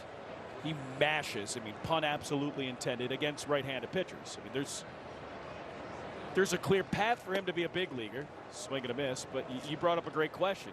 You know, Cody Bellinger can play first too. You have a lot of outfield depth in the Cubs organization. You trade for Michael Busch. Can Matt Mervis make it up to the big leagues with the Cubs? Of course. Could he be a cog in another system? That could be a possibility too. Pitch, swing and a miss. Strike 2. And I think with Mervis, it's about making adjustments within the year too, right? We know the type of numbers that he's put up at the big league or at the AAA level. He takes his walks. When he got up to the big leagues, seems like he's tried to expand the strike zone maybe a little bit. Look, when you're in the big leagues and they find a hole in your swing, no matter what it is, they will expose it. What I like about Mervis is, with all the power numbers at the AAA level, he had a .399 on base percentage. That's what I mean. He's taking walks. He's getting on base. So 2 swing and a miss, strike 3. So Mervis looks like your typical 4-hole hitter, right? I mean, he's your typical 4-hole hitter, first baseman. But like I said, when he came up last year, didn't put together the numbers that the Cubs wanted to see. So I'd like to see him get a few more bats to see what he can do. So Ian Happ out after 2 at-bats. Here's Owen Casey. He had a nice opposite field single yesterday. Owen Casey, 2 knocks yesterday. This is outside, count 1-0. I mean, you look at the body, looks like a baseball player. 6'3", 190, still room to grow, can play corner outfield. Trying him out at first. Cubs minor league player of the year last year. Swing and a miss. And I was actually thinking about this driving home last night. You know, Owen Casey's one of those guys where he's tall, he stands upright. You talk about him raking in the minor leagues once he gets to the big leagues. I wonder, you know, there's no need to do it right now, but if Dustin Kelly works with him, Cubs hitting coach, on spreading out maybe a little bit. You see him sometimes he shoots a lot of balls to left field. So getting more into his legs maybe a little bit, being able to drive, pull the ball. Left-handed, upright, smooth swing. 2-1. Swing and a miss, strike 2. So Anthony Molina, first year in the Rockies organization. Cup of coffee with the Tampa Bay Rays last year. Spent the majority of the season with my favorite minor league team name-wise, the Montgomery Biscuits. I am hungry. I was just going to say, is that because you're a biscuit fan? I love the logo and I'm starving. It's a lethal combination. Don't you agree? Biscuits, you know, you could, a lot of creative ideas with that nickname. Jerseys, hats, merchandise. You sound like you worked in marketing before. And minor league baseball. What a combo. Full count, 2 outs. Casey rockets that one down the first baseline. That's a base hit. Matt Mervis motoring around third, tries to score. Here's the throw. It's late. Cut off. RBI double Owen Casey. Matt Mervis scores. It's a 5-3 game. Never mind, Owen Casey. You can stand upright. It's okay by me. Does a good job with the 3-2 count. With that upright stance, getting that down and in fastball, drops the barrel on it and sneaks it inside the line. Not much movement. I like that. Not much movement with the lower half there, shortening up with 2 strikes. Getting the Cubs right back into this ball game. Nice double. Mervis stumbled a little bit going around third, but coming to home, standing up easily. Well, you know what helped? Matt Mervis was on the move there. Yeah. 3-2 count, 2 count. 3-2 count, 2 outs. He's moving on the pitch. Scores from first base. And Owen Casey, you want him to pull the ball, Ryan? He can Ask do it. and you shall receive. You got it. He proved me wrong. It's like, oh, Ryan Sweeney told me to pull it. I'm going to try to pull it. 1-0 to Dansby. Swing and a miss. And he can drive the ball to all parts of the field. I was just saying, when, you know, when he gets to the big leagues, see how people pitch him. I'm just giving you a hard time. Yeah. That's what you're supposed to do. Exactly. Got to get comfortable being uncomfortable. Hey, I have insecurities. It's just because I couldn't hit the inside pitch. I feel like no one should hit the inside pitch. Oh, man. Throw back to second. A lot of base hits up the middle and the other way. There's nothing wrong with that. No. Made quite a career that way. Owen Casey had a really nice couple days. Said 2 hits yesterday, double down the line here. Cubs minor league player of the year. The future is bright for Owen Casey. When I talked about it yesterday a little bit, Craig Counsell giving guys like Triantos, Owen Casey, putting him in the DH spot, getting those big league at bats. So it's nice to see Owen Casey coming in the game here in the 4th inning and getting another knock. Craig Counsell liked that one.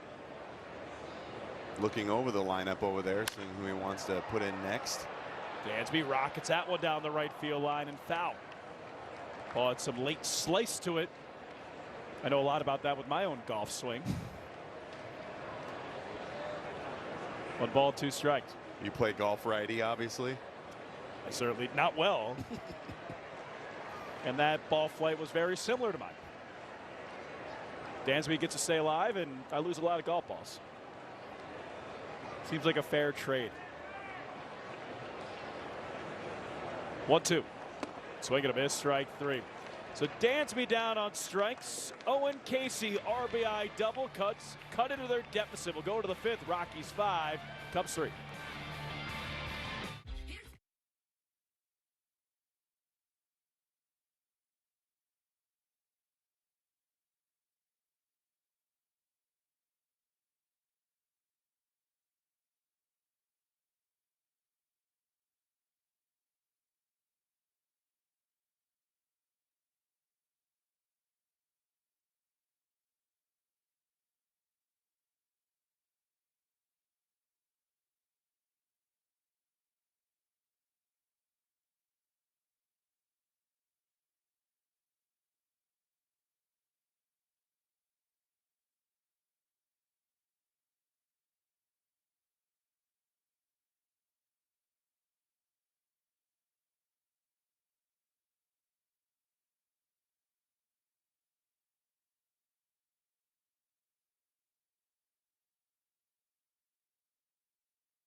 We're back here for our Prevagen memorable moment. We take a look at Leap Day notable birthdays. Former MVP Al Rosen was born today, as was former Cubs pitcher Bill Long.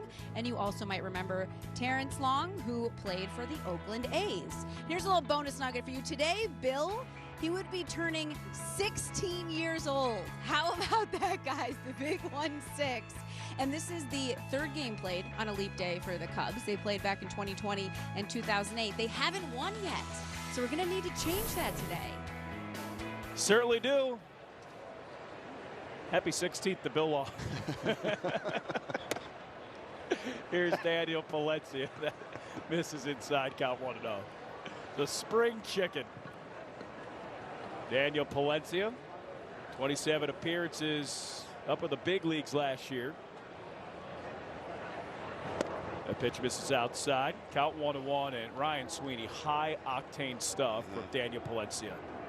Really is, and he's one of those guys that's on the cusp, like you said, being able to pitch here in the Cubs bullpen, but possibly might be an odd man out starting in AAA, but we'll see. You never know. Well, that was high and tight. Chin music, chin symphony, chin orchestra. Velo high 90s. 3 balls and no strikes. Owen Casey, after the RBI double, sticks in left field. Palencia's taken down the middle for a strike. Well, Daniel Palencia, this time last year, was a starter in minor league camp. Started the year AA Tennessee as a starter, comes up to Iowa. Midway through his Iowa stretch, becomes a reliever, then goes up to the big leagues as a reliever. That's hit well to left center field. Way back, it's off the wall. Ezequiel Tovar having a monster game. That's a double. He's 3 for 3 and a leadoff base runner here for the Rockies. I tell you what, Tovar can swing the bat. You see his forearms right there. Strong dude, compact swing, shortstop. Saw him hit the home run earlier in the game. Drives that one in the left field gap. Double off the wall. Palencia, when you throw hard and you leave it out over the middle of the plate, they will hit it. Nolan Jones 1 for 2 today. Pitch is taken down the middle for a strike. I like Ezequiel Tovar, I'll tell you that. I do too. And I mean, for a guy hitting at the top of the order, 73 RBIs, he drives guys in, he drives the ball. 250 average. I mean, I think there's nothing more that you can add for a shortstop from a shortstop. Plays good defense. Still only 22 years old. You look at that company, age 24 season or younger, with 10 homers, 10 steals in Rockies history. Ezequiel Tovar, former Cub and All-Star by the name of Carlos Gonzalez, and perennial All-Star Troy Tulowitzki. Ooh, swing and a miss, strike 2. Carlos Gonzalez had an unbelievable career. Oh, I loved Cargo. Yeah, played with him with Oakland and then just went over to Colorado and tore it up. Final stretch of his career, 2019 with the Cubs. Saw him hit a 450-foot home run in Round Rock, dead center, barely left the ground. Which misses inside. Count 2-2. People don't remember. I mean, Cargo was an MVP caliber player for a handful of years. He was a stud. 2-2. Line drive, center field, base hit. Tovar moves well, rounds third and scores. Throw to second, holds Nolan Jones at first. RBI single. Here with the 5th for Jones, 6-3, Rockies lead. I tell you what, the top 1-2 in this lineup with Tovar and Jones are just mashing balls right now. Second hit there for Jones on the day. Head down, gets a fastball out over the plate, drives it back up the middle, and scoring the 6th run right there for the Rockies. Double and a single. Strike taken by Montero. Eleris Montero. Again, formerly a St. Louis Cardinals prospect. Led the Cardinals organization in home runs his last season, then got traded for Nolan Arenado. Spent some time as the DH for the Rockies. Big bat, 6'3", 240 pounds.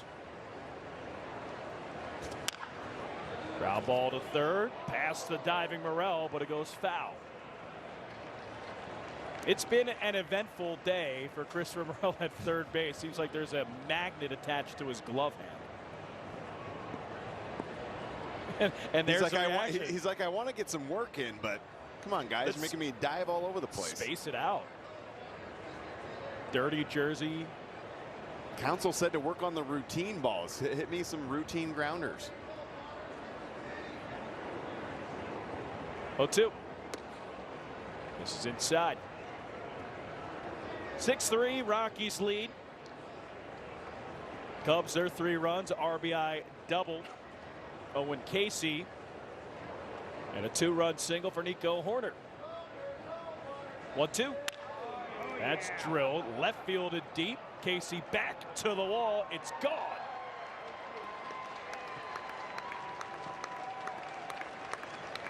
He's done that a time or two. Leary's Montero, second homer of Cactus League play. 2-run shot, 8-3. Rockies lead here in the 5th. Yeah, Palencia's just leaving the ball up right now. He has to get, I know he's ahead in the count on that at bat, but you have to get ahead in the count. This is just a, looks like a slider that doesn't slide, just stays up, and Montero putting all that 240 behind it, just mashing it out of the park to left field. Wow. So Eleris Montero, 2-run shot. Pitch swing and a miss, strike 1. Michael Toglia, 1 for 1, single, walk, run scored. He's going to switch around and hit left-handed now. It's a nice breaking ball from Palencia. You hang one to Montero, hit for a home run. Spring training, throw another one. It's probably his best of the day. Yeah, and that's why I said it's so important for Palencia to get ahead in the count. Now you're 0-2. Now I can throw that down and in slider. I can throw that up and away fastball. You fall behind in the count, I don't care if you throw 98. You leave it out over the middle of the plate, it's going to get hammered.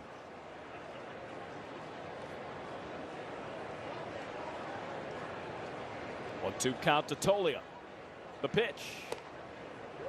This is low and inside, and Daniel, his second appearance of spring, just a case of missing your spots. It's February 29th. Well, look, he's just trying to find that release point right now with his breaking ball stuff. It seems like that fastball's there, but it's just leaking out over the plate. With that slider, he's not finding that release point. He's either pulling it a little bit too much or it's hanging out over the middle of the plate, but right there gets the strikeout. Backup slider, swing and a miss, strike 3. Toglia down on strikes. I don't think Daniel liked the location of that slider. Left it up a little bit. Started it far enough outside where Toglia pulled his head and struck out swinging. Here's Brenton Doyle. Palencia fires. Line drive, right field, base hit. Doyle 2 for 3 today. Rips a fastball to right field. Just loud contact off the bat, and I think sometimes as a hitter, Doyle sees him throw a couple breaking balls, maybe working on his slider.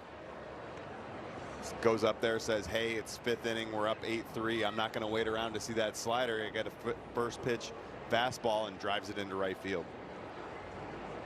Here's Bradley Zimmer. First pitch, miss outside, count 1-0. Bradley Zimmer, not in the big leagues last year, 2022 with Toronto and Philadelphia. Really good defensive outfielder. Just needs to find his swing, and he's had a nice spring. 5 for 12, 3 doubles. Swings and misses at that one.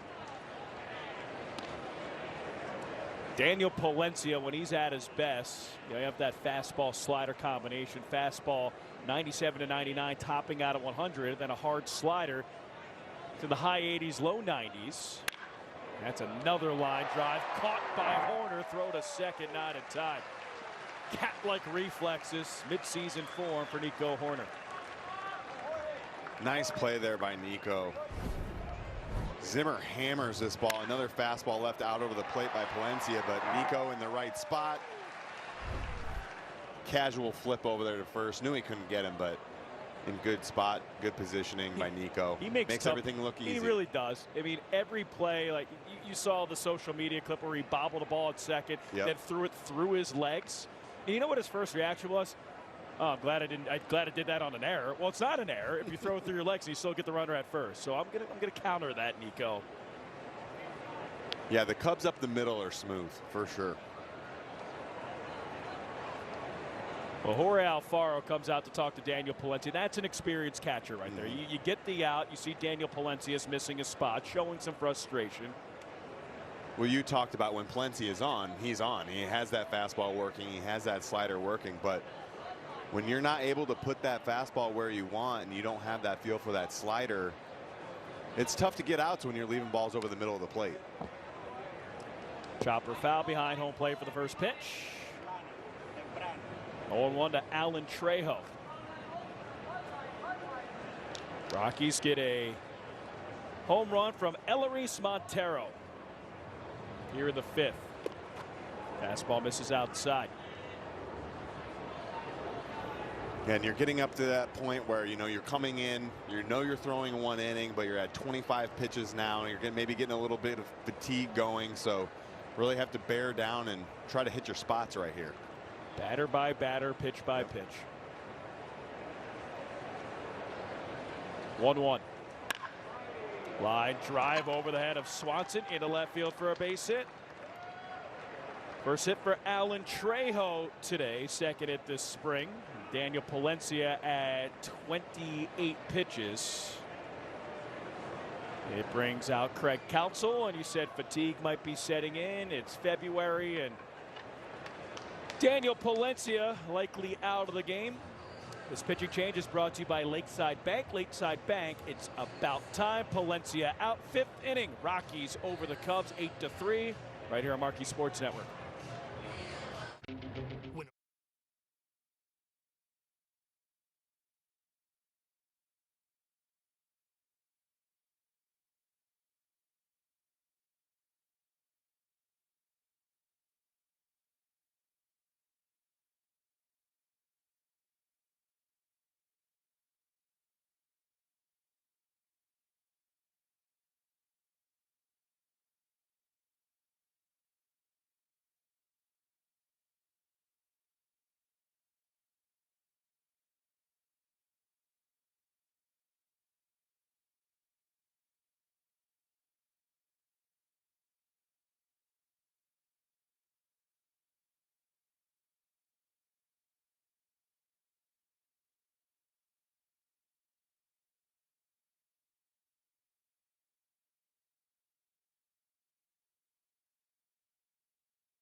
Chicago Cubs Baseball Marquee Sports Network is brought to you by your local Hyundai dealer.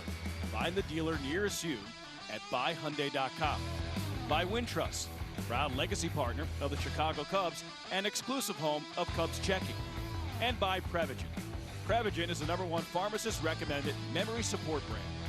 Hunter Biggie, the new pitcher here for the Cubs, comes in for Daniel Palencia, and he fires a first pitch fastball. Carreras swings through it. Count 0-1 Hunter Biggie last year between AA Tennessee, AAA Iowa. Lots of strikeouts, 66 in 54 innings. Fires a fastball. Well, I like to see it. Biggie coming in and throwing strikes, right? Palencia able to get 2 outs, but just drove that pitch count up and couldn't get out of the inning. Biggie, fastball, gets up to 97, blows it by Carreras. Nice. 3 fastballs, you hit it, you can rename it, and they don't. 8-3, Cubs trail. We'll go to the bottom of the 8th, bottom of the 5th, right here on Marquee Sports Network. This copyright.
Entered to win a once-in-a-lifetime trip to Las Vegas to watch opening day at the Circa Resort and Casino, including a 4-night stay in a suite, a table at the world's largest sports book, a cabana at Stadium Swim, and more. To enter, visit MarqueeSportsNetwork.com/Circa Las Vegas. Christopher Morel, continue your big game. Leadoff single. Morel, his second hit, third time he's been on base. Not waiting around. Had the double in the first, base on balls in the third, and then a nice single first pitch up the middle right here. Morel, stay hot. Christopher Morel, 3 for 8 this spring. Homer, double, single. And that's why that bat has to be in the lineup. He can change the game. Just the energy. He can change the game with one swing. We see him working on his defense, and look, he seems to me like the type of guy where he's going to take this personally, and he's going to say, hey, look, I can play third base. Put me in the lineup. This is mine. I want to play 162. I want 600 ABs. Nico chops it foul. I mean, you talk about lineup-changing, game-changing bats, and I put Cody Bellinger, MVP caliber player, won an MVP, and Christopher Morel are those 2 bats who they have changed the entire compass of a game, of a stretch, of a series. Nico gets hit. He's okay. Heads down to first. Nico right here. Just an up and in fastball. Gets away from Molina right here. Nico stays in there nicely, but just clips. Glad to see it not hit him in the ribs. Just kind of grazes his jersey a little bit right there. Nice job by Nico getting out of the way. Runners on first and second with nobody out. But going back to Morel, it's that energy too, right? It's not just the ability to put together a quality at bat. It's the energy that he brings when he's out on the field. Talkman takes it low. Nice take. Just the smile, the joy. He's a special player to watch. A lot of fun. Mike Talkman drew a walk earlier today. Swings through a changeup. It's a nice pitch by Molina. Molina going back to that changeup. Fastball command not necessarily there right now, so missed on a few pitches. Hit by pitch by Nico. Down first pitch to Talkman. Comes back with that nasty changeup. 1-1. Talkman grounds that one to first. Montero to second, and it just gets Nico. It's a little surprise he went to second there. Interesting choice right there by Montero. Looked like he was playing deep enough to where he probably wouldn't be able to get him at second and probably should just go to first, but another changeup right there by Molina. Montero taking it to second base. Ends up being a nice play, getting the lead runner. Corner does the right job going in on the inside corner of the base, trying to block him, but you can see there Tauchman not happy with that at bat, rolling over on that changeup. A little frustrated. Meeting at the mound. And here for the Cubs, Christopher Morel at third, Mike Tauchman at first, Jorge Alfaro up. We talked about the catching depth, one of 2 non-roster invites, free agent signings for the Cubs in spring training, Alfaro and Joe Hudson. Joe Hudson had 5 runs batted in his first game, and Jorge Alfaro now a spot here to really make his mark in Cactus League play.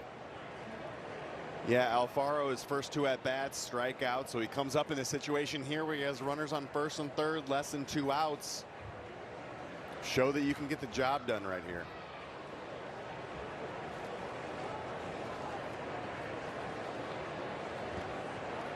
So Molina stays in the game. Alex Cohen, Ryan Sweeney here on the call, Marquee Sports Network. 5th inning, Cubs trailing 8-3. First pitch, it's the inside corner for a strike. Count on 1-1. Some of the highlights here today. Christopher Morel, double, been on base 3 times, 2 hits. Nico Horner, 2-run single. Owen Casey, RBI double. 0-1. This is outside. And the Rockies' bats have just been hot today. It seems like every time the Cubs try to come back, they score a couple runs. Then the next inning, the Rockies come back out, score a few more runs. So see if the Cubs can get back into it right here. Alfaro fouls that one off. 1 ball, 2 strikes. And Anthony Molina, you see spring training outing, 35 pitches. Remember, he's a starter. Or was a starter in the Rays system. First year with the Rockies. 1-2. Ground ball towards short into left field for a base hit. Nice job, Jorge Alfaro. Morel scores. RBI single by Alfaro. It's an 8-4 game. Well, not hit hard, gets jammed, but Alfaro does his job, stays inside the ball and squeaks it out there into left field. All you have to do in that situation, runners in scoring position, keep the line moving.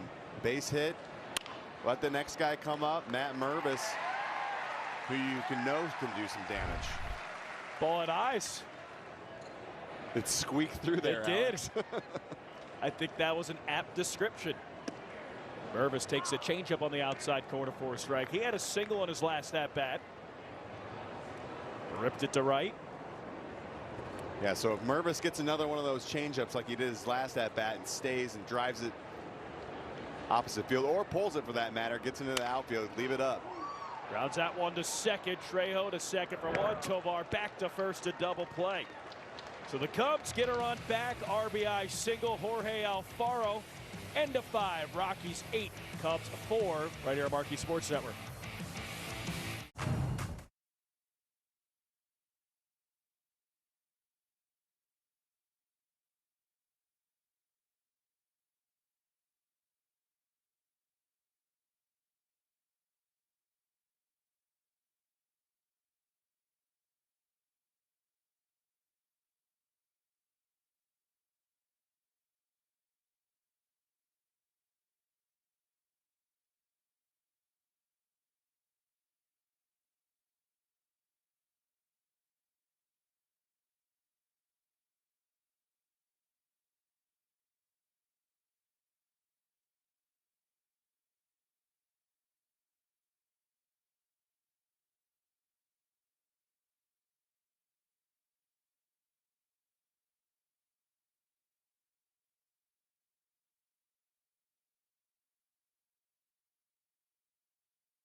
Top six, Cubs trailing 8-4. Ben Brown on the mound. Before we get to talk about Ben, let's send it down to Elise Menaker chatting with Christopher Morel. Alex, thank you. Christopher, we were just talking about third base. You got a lot of action out there today. How did it feel? Really good, really good. More for me, got more games. I got more to reading. I can be like more consistent and be confident. What do you think about right now when you're out there, what you want to work on? Just being reading, being like in the game. Like this, I got to get like confidence and make a good throws. At the plate, we're seeing the confidence and how good you are already. A couple hits today, a walk. How's it feeling at the plate? Really good, really good. Like we're working hard like every morning, trying to get the confidence. My coaches give me like this confidence, my teammate too. Like just trying to have fun. What's the focus going into this season? What do you want to do hitting wise? So try to get more pitching when we go at bat. Trying to, if I go to make a good swing, like is how my pitch, not the pitch of the pitcher. Describe after the last couple of seasons, what do you want to see out of yourself? What do you want to improve on overall? Because I want to prove myself, for myself, like I can be better every day. Every time I go to the field, every time I go to the complex, I go to practice and be better, Just curious, are you wearing the pitch comm? Did we see it once out there in your hat? Yeah, sometimes I got a pitch count like this. I can get more reading, know what I come with. We know Madrigal did that too last year. Yeah, it makes sense. Christopher, thank you so much. Appreciate it. Thank you so much. Thank you, Christopher. Thank you, Elise. I love that interview. I'll tell you why. Ben Brown walks Jacob Stallings. When I met Christopher Morel in 2021, he made his AAA debut. He was afraid of doing interviews in English because obviously not his native language, and it's something that really over the last 3-4 years he's made tremendous progress in, and I really like to see that. He's a hardworking kid, great kid, and you could tell that's something that he takes a lot of pride in. Yeah, absolutely. I mean, you can just tell the type of person that he is, even to work on that, like you said, to be able to speak English like that and do an interview, that's not an easy thing to do when it's not your first language. And like you said, him being able to do that interview right there is awesome. And what I took out of that is obviously that consistency and that confidence that he has to bring that to the field every single day. Oh, it's a nice throw down to second by Jorge Alfaro. Jacob Stallings caught stealing. Looks like it is a new catcher. It is Joe Hudson. So sorry, Joe, didn't give you the proper attribution. But a great throw, caught stealing, negates a leadoff walk for Ben Brown. Hudson's like, hey, what about me? What about my arm? What about me? Joe Hudson had a great start to spring training last Friday. 5 runs batted in. 1-2 by Brown. Cut on and missed, strike 3. That was nasty. Well, Ben Brown's one of those guys, and we've talked about it. He is a starter, but man, I just like to go with Caleb Killian that we saw the other day throwing 98, 99 miles an hour, hitting 100. Then you add another guy like Ben Brown. Is a starter right now, but I like him being able to come out of the bullpen and throw about 100 as well with that nasty curveball. He's 6'6". First pitch taken out of the middle for a strike. Let's set it down to Elise Menaker with Matt Mervis. Matt, we are going to do this with 2 outs, and we're going to see what happens. How's it feeling out there? Getting better every day. You know, it's awesome to be out there and just getting reps before the season starts. What's the focus for you coming into spring? Did a lot of work on the swing in the off season. Just right now, really just trying to put the timing together with what I worked on and real at bats, and just keep working on the things that I got exposed on last year. You know, I'm going to ask you the specifics, what you were working on. A lot of it was swing direction. Are you hoping this is an out so you don't have to elaborate? Oh, it's a hit. I don't want to give the other teams too much to work off of, but yeah. Whatever you're comfortable sharing, yes, of course. A lot of swing direction. Felt like I was around the ball a lot last year. Had to commit a little bit earlier than I would like to and chase a lot out of the zone. So really just trying to control the zone, keep my swing simple. The mindset. What is your mindset coming into spring, especially after the seasons that you're coming off of where we've seen you at the high of highs and now just trying to be that consistent player? Yeah, just like you said, just trying to be consistent. You know, I get to play baseball every day and work on what I need to work on and do what I love. So, yeah, really just try to control what I can and get better every day. What was the biggest thing that you learned going up to the big leagues last year? You know, if you're behind in the count, they're going for strikeouts. So, like I said, I'm working on controlling the zone and trying to stay out of those situations as much as I can. Matt, we did it. We were cut off a pro here. Thank you so much. Appreciate it. Absolutely. Thank you. Matt, Elise, thanks so much. Ball don't lie. We got the interview in. That hits the inside corner for a strike. Well, and I love that interview, too. You talk about Mervis making adjustments, and he talked about swinging around the ball a little bit when he got to the big leagues. And then big league pitchers being able to expose that and going for the strikeout. So for him to recognize it, and that's what I was talking about, making those adjustments, knowing that I'm swinging around the pitch. Joe Hudson, a guess. 2 caught stealing 1 inning. Cannon. Welcome to the ballgame, Joe Hudson. 8-4, Cubs trail. Go to the bottom of the 6th inning right here on Marquee Sports Network. This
Next outing in a private suite located on the Wrigley Field suite level. This all-inclusive experience start at 8 guests for select games. Details, visit Cubs.com/premier. Well, that looks inviting. Cubs fans having fun at Sloan Park. We have a new pitcher, it's righty Tyler Kinley. And a new hitter, it is lefty Pico Armstrong. First pitch, swing and a miss, strike 1. Pete Crow Armstrong had a perfect example yesterday of winning baseball. Play that would have been a inning-ending 4-6-3 double play. Reaches on a fielder's choice and sparks a 4-run inning with a stolen base. He pops that one up. Out of play behind home plate. Count 0-2. Well, he's a tough guy to turn a double play on anyway, but being spring training, you know, some guys might dog it down there, right? Not taking it seriously, but not PCA. He ran it out, extended the inning, stole a base. Next batter, knock up the middle, changes the whole complex of the game. 0-2. This is up high. Count 1-2. And I know it's early in spring, but one thing that I have noticed in the first couple games, he's kind of getting behind in the count, right? 1-2, 0-2. It's tough to hit like that. So I think he is really trying to ambush, and we saw him yesterday get a bunt, but right there, up and away heater, can't catch up to it. So Pete Crow Armstrong strikes out swinging. Tyler Kinley, hard throwing righty. He's been in the big leagues, a couple of different teams, started with the Marlins.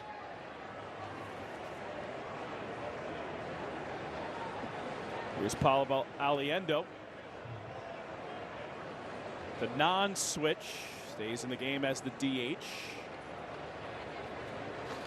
This pitch misses up high. 1 ball, no strikes. And I know Pete Crow Armstrong struggled offensively when he went up to the big leagues, but there is a lot of offensive potential in this game. You saw that OPS in the minor leagues, just shy of 900. Swing and a miss, strike 1. Double-digit homers, double-digit doubles, 30-plus steals, 7 triples.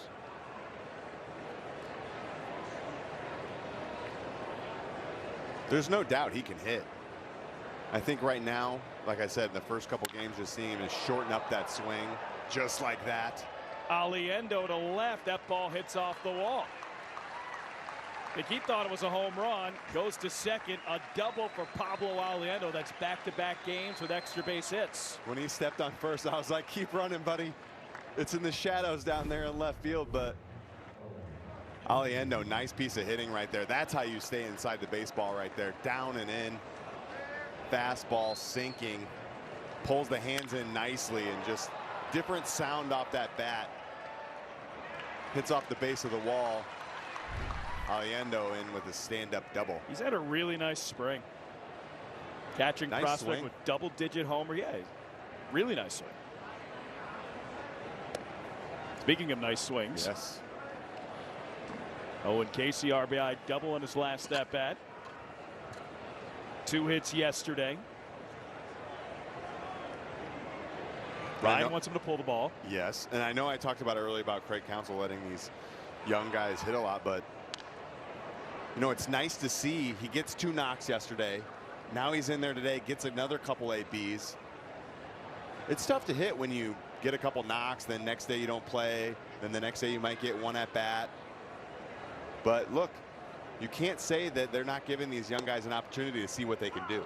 And it's a different young guy every game. I mean, Owen Casey yesterday was great, had a double today, but you know, Matt Shaw 1 game, Pete Crow Armstrong the next game, Owen Casey the next game, Pablo Aliendo today. Yeah, Matt Shaw getting today off, but he's getting a lot of playing time, getting a lot of looks. Casey swings through a changeup. He's been swinging the bat aggressively. Triple the other day off the right field wall, but I think if you're a Cubs fan, it's a great time to get to see a lot of these young players in one place, see what they can do. 1-2. This is outside. Trying to back. They're really worried about that runner on second. Well, unless Pablo Aliendo turning into Jason Kendall, I'm not that worried about him. Here's the defensive substitutions for the Rockies. Montgomery, Restituyo, Goodman right to left in the outfield. Levine, Amador, Ritter, Bernuel right to left in the infield, and McIver doing the catching. We're getting to that point of the game. There's a lot of 90s out there. And no names on the back of the jersey.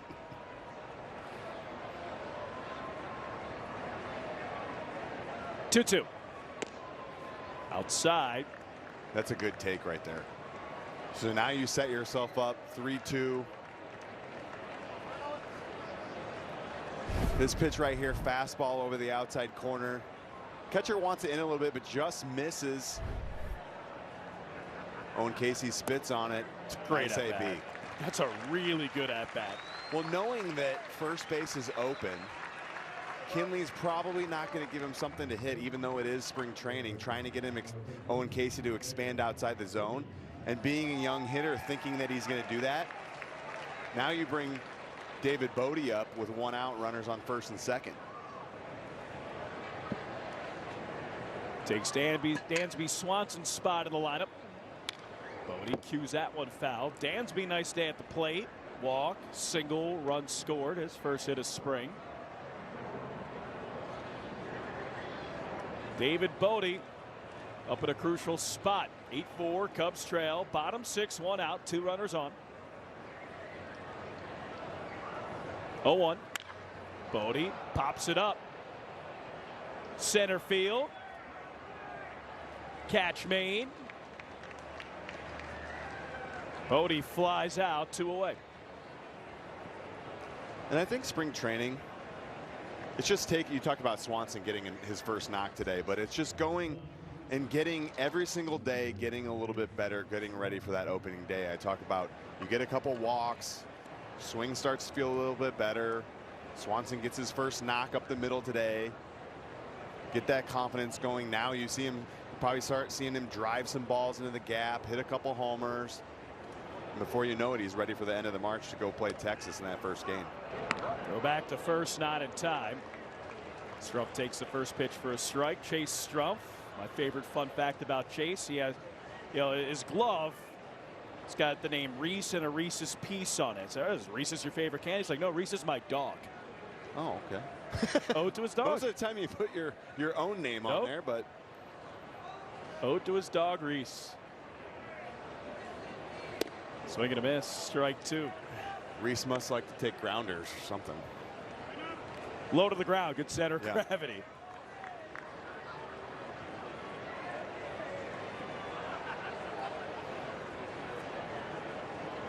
Go 2 to Chase. Threw a couple walks yesterday. 0-2 pitch. It's outside. Count 1-2. Chase, one of the handful of minor leaguers. The Iowa Cubs all last year with 20+ homers. Already has 1 Cactus League homer. 1-2. Fouled away. Stays alive. Nice swing right there. A lot of hits today. Rockies 13 hits. Cubs 8 hits. Well, there's a reason that we're over the 2-hour mark in the 6th inning. 12 combined runs, 21 combined hits. Hey, Alex, maybe if you talk about it, it'll go faster. That's what you call the reverse jinx. Exactly. So I am doing us a service. You are welcome. 1-2. This is inside. 2 balls and 2 strikes. Kinley wanted that pitch right there. 1-2 pitch, make a good pitch down over the middle of the plate, and umpire says, No, thank you. Inning continues. This is low, wild pitch. Runners advance. Aliendo to third. Owen Casey to second. Now a hit to the outfield makes this a 2-run game. It does. Don't try to do too much right here. Kinley probably, he's been a little wild this inning. Runners on second and third base. First base open again. Last time to Owen Casey, tried to go down and in with a breaking ball.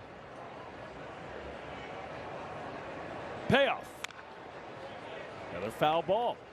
Strumpf's doing a good job of fouling off some good pitches. These balls are not over the middle of the plate. He's on the corners.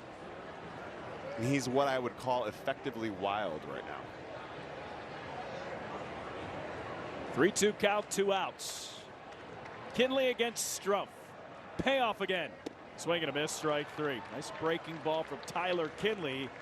Gets out of the 6th inning unscathed. Cubs strand a pair. We're done 6 at Sloan Park. Rockies 8, Cubs 4.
Here's a look at the Steinoppel's upcoming schedule. Tomorrow, same time, same place here at Marquee Sports Network, 2:05 p.m. first pitch against the White Sox. Really good pitching matchup. Justin Steele, the probable for the Cubs. Michael Kopech, probable for the White Sox. Then, Saturday against the Dodgers. Shota Imanaga, welcome to the Cubs. Make his Cubs debut, possibly against Shohei Ohtani. That could be fun. I'm excited to watch him pitch. I tell you what, when you have a guy like Justin Steele that has a nasty slider talking about Shota's stuff, another big league guy talking about another big league guy's stuff, how good it is. It's impressive. Good luck. First start in Major League Baseball, albeit spring training. It's against the Dodgers. That's a rocket to right. Base hit for Levine. And again, Rockies 14 hits today. Yeah, Ben Brown in there for another inning. Good to see him out there getting multiple innings pitched, but Levine right there ripping that fastball to the right side. New hitter for the Rockies, it's Yanquiel Hernandez. First pitch just a bit outside. Well, that one got away from Ben Brown a little bit, obviously. Just as it. Joe Hudson's back there like, I got no shot at catching that, man. Had to turn on Bob Uecker there for a second. Deep breath, Ben Brown. Reset. Just one ball. 1-0. This is upstairs. I mean, you could just see the ball jumps out of his arm. 6'6", 220, long reach, lots of strikeouts. 130 last year, among the leaders in the Cubs organization. This is high, count 3-0. It does. That's why you saw the 26 games and the 92 innings. That's why I like him out of the pen. He's not throwing 6, 7, 8 innings as a starter. Why not have him throw 1 or 2 innings out of the bullpen? Take it up high. Command a little bit right here. Ball 4. Runners at first and second. Nobody out. Let's send it down to the dugout for Elise Menaker.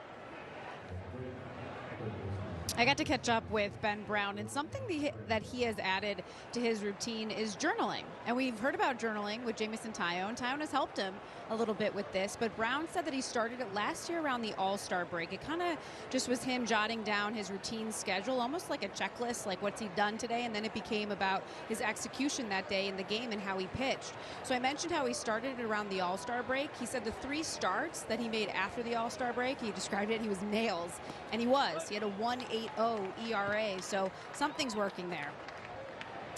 Appreciate that, Elise.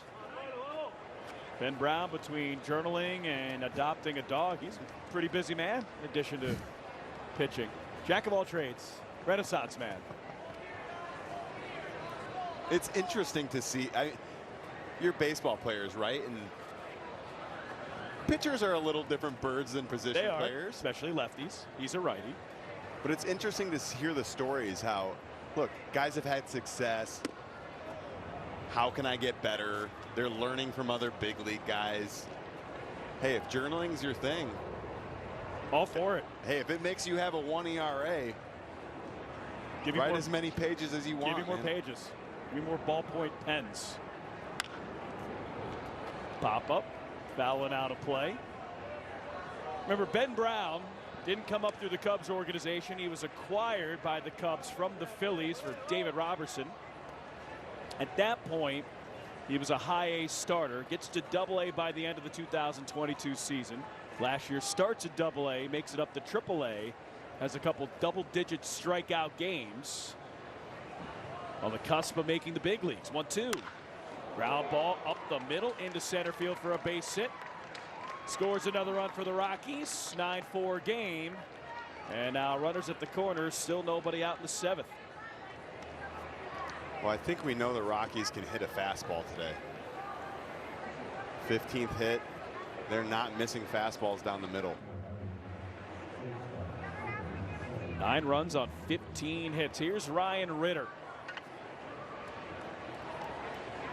A local to Chicago product, Evergreen Park, Illinois native. You saw Tommy Hotovy down there. Looked like calling to the bullpen again. Well, Ben Brown at 28 pitches in his second inning of work. And you never know. I mean, they are at home, so I'm sure they have more pitchers down there. But the other day, game ended up being a tie in 6-6. Not trying to play extra innings in spring training. Why would you do that? No one wants to play. Not extra in innings spring training. Not in February.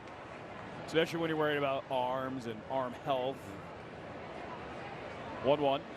Swing and a miss. And there's a showcase of Ben Brown's stuff. Well, it's just, I keep saying it, but throwing 98 over the middle does not play. You have to live on the corners. But when you live on the corners and you can throw, you can move it in and out where you want. Look, he throws that curveball. That curveball is nasty. 1-2. This is just a little bit tight. 2 balls, 2 strikes. Frankie Scalzo, new pitcher warming up at the bullpen for the Cubs. Sweet stuff. He's got that. That is in midseason form right there. That thing is full. Swing and a miss, strike 3. Another strikeout for Ben Brown on a curveball. And with that, let's send it to Drew Smiley. Have some audio from him post game. Yeah, I mean, physically wise, everything's been really good. Feels really strong. So just continue to try to build up and work on the pitches and sequencing and stuff like that. Yeah, what are your takeaways from today? Positive wise, I mean, I thought I did quite a few things pretty good. I thought the ball was coming out really well. My fastball seems really hoppy. Especially in the first couple innings. I think maybe in the third I started to fatigue a little bit, but it was one of those games where I could tell early on my fastball felt really good. They were swinging through it, but also one of those spring training games where it's like I got to throw all these other pitches. I'm trying to find ways to throw the splitter and the slider and mix in 4 or 5 pitches, and so you kind of get off your game plan. You know, in that sense, I'm a little not upset with myself, but like you kind of have to discredit the results because I was putting a lot of hitters back in the count where like I probably could have had a chance to finish them much earlier in the count, but I was being stubborn by trying to like throw, you know, pitches I might not normally throw just to like want to see a result out of it. What were the pitches that you gave up? The first one was a curveball, and my curveball was pretty bad today. That was one thing I'm probably disappointed in. It just didn't seem very sharp. I think it was like a 1-1 or 0-1 curveball, and I just left it middle, and he put a good swing on it. And then the second homer was a fastball, but like I just said, like I think I threw 2 fastballs by him to start the AB, and then I threw like 2 changeups, like a slider and a curveball, and like I wasn't really close or competitive with any of it. And then it's 3-2, and I throw him another fastball, and it's like I think at that point he knew what was coming, and he put a good swing on it. So definitely a lot of positives. I try to not look too much at the results. They hit those 2 balls pretty hard, but the other 4 or 5 hits, kind of just like singles where nobody was, just through the infield or right over the infield's head. You were saying you wanted to get specific results on pitches just to try to get them up to speed and get a good feel for them in the spring. Yeah, I mean, I got to throw them, right? If I'm not going to throw them here, I'm not going to throw them in Chicago. So, you know, the game plan is use it and try to see how the hitters are swinging at it. In terms of like the result, Thanks so much, Drew Smiley. Ben Brown gets out of the inning with the ground out to short. We'll stretch here at Sloan Park. Rockies 9, Cubs 4.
Vehicle of the Chicago Cubs, and by Northwestern Medicine. When it comes to your health, a second opinion is always a good idea. Get yours at Northwestern Medicine. Bottom 7 here at Sloan Park. There's a view at the Cubs dugout. We've seen a lot of offense here today. Ryan Sweeney, Rockies 9 runs, 15 hits. Cubs 4 runs on 8 hits. Cubs down to their final 9 outs. We'll see a new pitcher. It's lefty Jalen Beeks.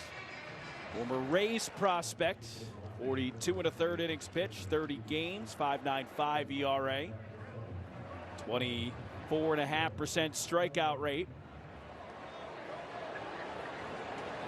He's a big left-handed pitcher.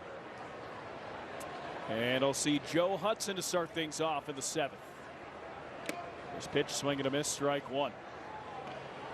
Joe Hudson made his big league debut. The St. Louis Cardinals, played for a trio of big league teams, most of the time spent with the Los Angeles Angels of Anaheim. Last year, 69 games at the AAA level. Takes a fastball high. Nice catching depth piece. Do you hold on to one of Joe Hudson or Jorge Alfaro, or do you hold on to both? You can never have too many catchers, especially dependable ones. Alex, I do not get paid to make those decisions, so. Hey, like I said, it's a good problem to have, though. It's more of a rhetorical question. Joe Hudson made a couple nice throws down to second, though, and goes down and gets it and drives it out to left field. Joe Hudson continues his big spring training. Okay, you keep Joe. 2 caught stealings, 1 solo homer. Joe Hudson, touch them all. Cubs cut their deficit to 4. It's a 9-5 game here in the 7th. Well, Joe is having himself a spring training. We've seen the Rockies hit a couple bombs today. Joe says, I want to get in on some action. Nice down and in fastball, goes down and gets it. Beeks kind of hides the ball, a little deceptive, but not fooling Hudson. That ball is hammered to left field. Loud sound, loud homer. This home run replay is brought to you by Toyota, official vehicle of the Chicago Cubs. Nice late afternoon for Joe Hudson. Jefferson Rojas pops it up towards the first base dugout, and it lands foul. High sky in Arizona. That ball comes back to you. That's probably the first baseman's ball right there. Tough fly ball right there. Rojas hits it a mile high. Catcher's going after a first baseman, kind of over in the shadows over there. First baseman's like, son of a, I should have had that one. 1-1.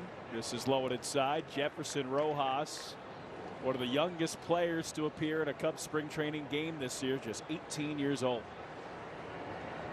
Well, he said, hey, I'm getting my hacks in. I'm coming up here swinging. Jefferson Rojas. Let's go. Doubles off the wall. Thought we would see his first Cactus League home run at back-to-back jacks, but Jefferson Rojas, there's a double here in the 7th. He's pointing to his buddies in the dugout. He's still got his jersey over there on from the minor leagues, number 11 right there. Driving another fastball down in it. These are not bad pitches. I guess that one's a little more up, but Rojas not getting cheated. Smashing that ball to left field, one hopping the wall. Nice swing. The sound of that, I thought it was a home run. We've seen a couple home runs today. 3 by the Rockies, 1 from the Cubs. That was more of a 2-iron. I think if he gets it a little higher, that ball is definitely out of here. Maybe your 2-iron. Mine usually goes on the ground. I don't really get mine elevated. Here's Jonathan Long. I'm picturing that in my head right now. It's so bad. It's horrendous. Not my favorite club. 1-1. And Long scorches one to right field. Base hit. Rojas routes third. Throw home. It's late. Jonathan Long an RBI single. Cubs young pups swinging it a little bit here in the 7th. It's a 9-6 game. This is another nice piece of hitting right here by Long. I know we've seen a couple guys pull the ball, but stays inside of it. It's like on repeat. Fastball down over the middle of the plate. Long driving it to right field. You get to see these young bucks come up and play. Rojas sliding headfirst into home. Can the Cubs come back and tie this score 9-9? We can have another tie. Yep. So homer, double, RBI single. For the first time today, it's Ezequiel Pagan. Played yesterday, 2 at-bats. Last year, 298 hitter. Takes a fastball down the middle for a strike. I've just been so impressed by the second half of these games for the Cubs. You have these AA players, single A players coming in, and they're so aggressive, making hard contact and not letting a Cactus League game phase them. No, they really aren't. And you talk about when you get your opportunity, you have to seize it. And these guys are coming over here, not waiting around, working deep into counts. They get a fastball out over the middle of the plate. They're swinging, and they're not missing. Swings through that one. 1 ball, 2 strikes. A 9-6 game. 26 combined hits. First game we did, Ryan, Cubs didn't have a hit until the 7th. There was 1 total hit first 6 innings. Fastball just misses outside.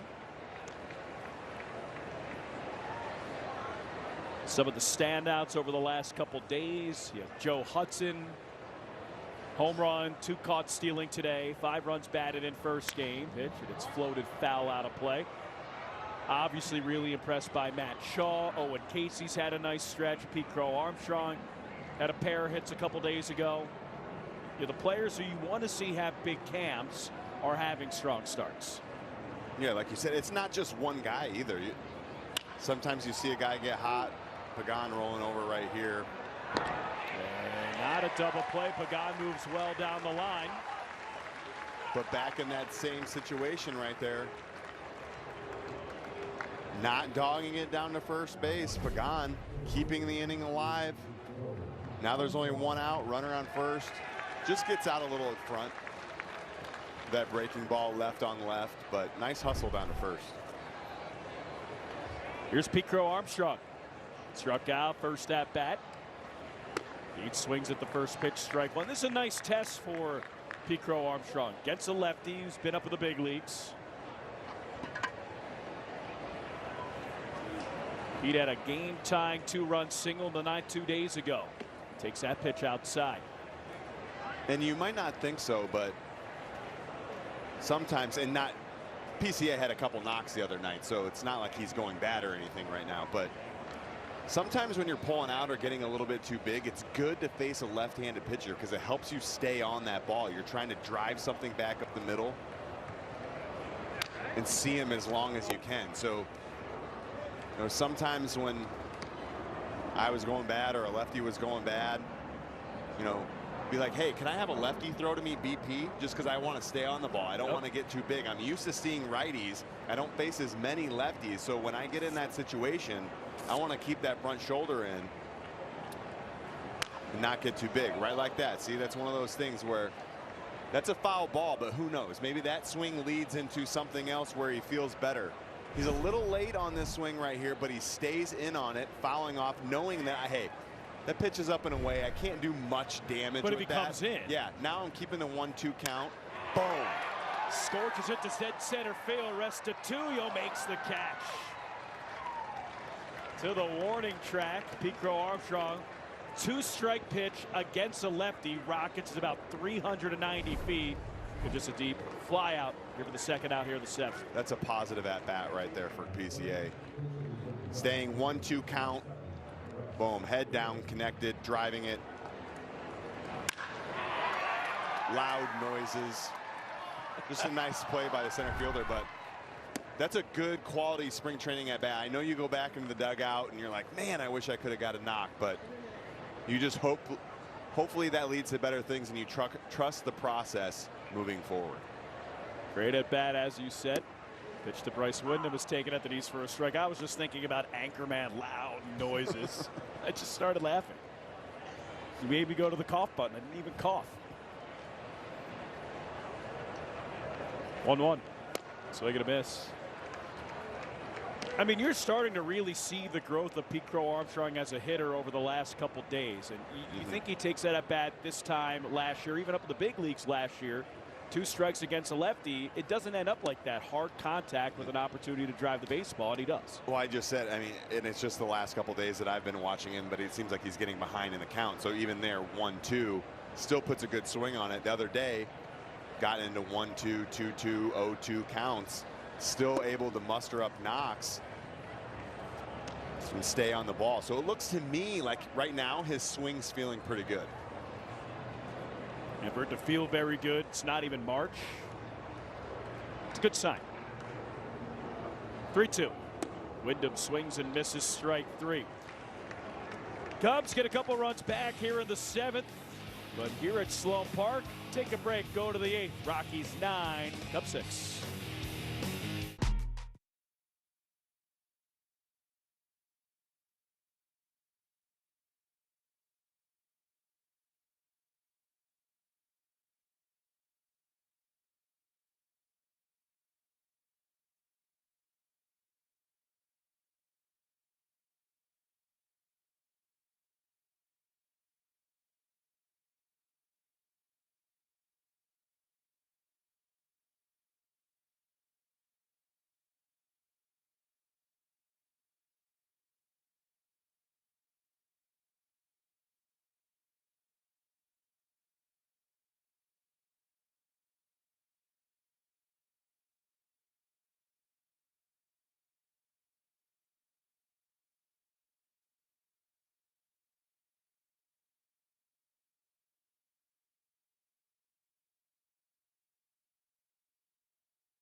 This here, Cubs Destinations, presented by National Car Rental Features.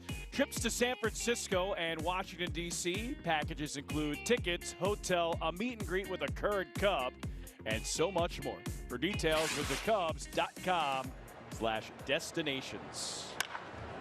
Edwin Escobar, his first pitch is popped up to right. Pagan puts it away.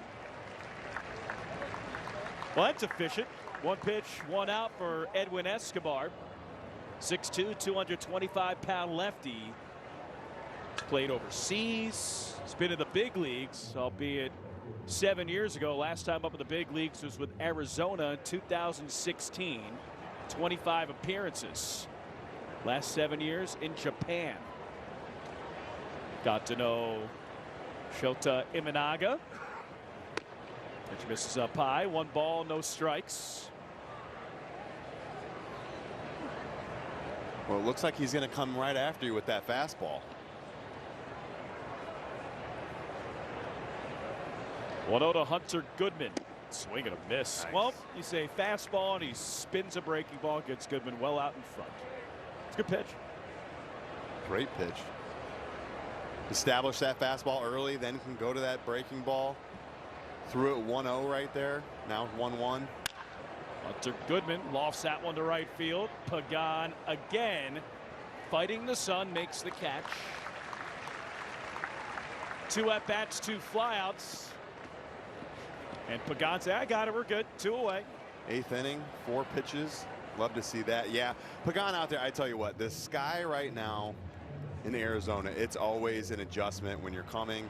You're not, you know, playing outside maybe all winter, if you're in the Midwest, I should say, but Pagan, I'm sure, playing some winter ball somewhere. But You come to this sky out here in Arizona, and it is tough to see. You have to keep your eye on the ball the whole time. You can't take your eye off of it, or else you lose it. This time of day as well. Shadows, not quite the twilight.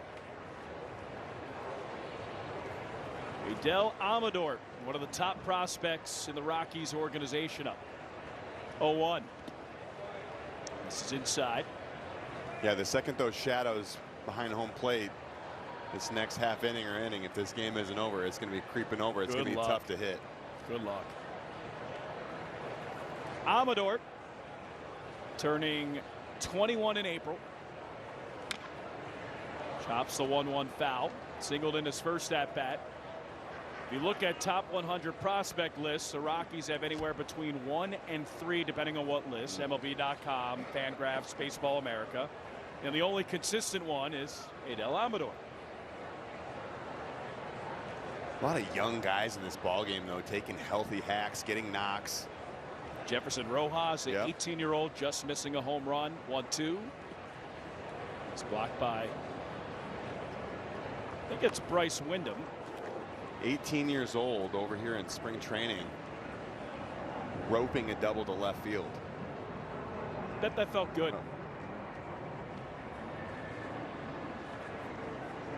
2-2. Swing and a miss, strike 3. There's that slider. Edwin Escobar, 1-2-3 inning. Couple nasty breaking balls. Middle of 8. Cubs trailing 9-6 right here on Marquee Sports Network. I drove 14.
The Cubs strongly encourage the use of public transportation, especially CTA buses and trains, when traveling to Wrigley Field. The Cubs offer a free bike check near the Addison Red Line station. For details, visit Cubs.com/transportation. I love the graphic of the train there. Big fan. I feel like I'm on a game show. Here's Owen Casey. You know what I would pay money for? I would pay to watch you bike to the ballpark. Bike to the ballpark? Pay to watch you bike to the ballpark. Yeah, I'm not a big biker. Shocking. I don't know. They say no. Well, no, Casey again lines it to right center. Oh, and Casey, another extra base hit. A monster couple days. Another multi-hit game for one of the top prospects in the Cubs organization. Casey, you just keep standing upright. You don't listen to me and change your swing at all. Down and in, 1-0 changeup. A little bit of a break, and it looked like a splitty, actually. Owen Casey, both hits to the right side. I know I talked about him being able to have that power to the left side. Pulls it in the right field gap with a stand-up double to get the Cubs started here in the 8th inning. Another ho-hum 2-for-4 day with 2 doubles. 2 knocks yesterday, 2 today. That's why I say it's so important to get consistent at bats. And when he doesn't fall behind in the count, he's aggressive. He got himself into a hitter's count 1-0. He didn't miss his pitch. 0-1 to David Bodie. Matt Cook, the new pitcher. And this is low. Casey stays at second. Owen Casey got to talk to him a little bit last week in Mesa. Talked about him playing on the World Baseball Classic. Team Canada said that was one of the best experiences of his baseball life because it's not very often you can learn from Freddie Freeman. Watch him take batting practice. And he said those are a couple weeks that he'll always remember. This is outside. And that's a cool experience for a young kid to be able to experience that. And like you said, to be able to learn from Freddie Freeman. But I tell you what, I know Owen Casey is probably not going to start in the big leagues, but he's looking early on like he's going to have a monster year. Probably in AAA Iowa. David Bodie launches that one. Way back, way gone. Vintage David Bodie right here. A Bodie bomb onto the Burr bullseye. 2-run blast. Ryan Sweeney, we have a 1-run game. It's 9-8 in the 8th. Lean back David Bodie. This is a beautiful swing. Gets a nice little breaking ball out over the middle of the plate. David Bodie, no doubt about it. Gets his foot down, head down. Good extension. That's a nice compact swing right there. Oh, he knew it. That ball has been flying to left center today. No different right there on David Bodie's swing. Wow. Ever since we said no homers, we've seen 5. 3 from the Rockies, 2 from the Cubs. Owen Casey a double. And David Bodie launches a home run. Chase Strumpf swings and misses. Looked like a fresh head shave and a homer today. I can respect the head shave.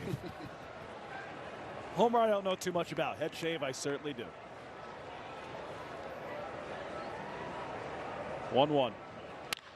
Strumpf lines that one to center field. Falls in for a base hit. Here we go. Chase Strumpf the single. Potential game-tying run on base. 17 combined runs, 29 combined hits. I feel like I'm in the PCL. Strumpf, nice piece of hitting right here, staying on that breaking ball, driving it back up the middle. It's just like the other day, Alex.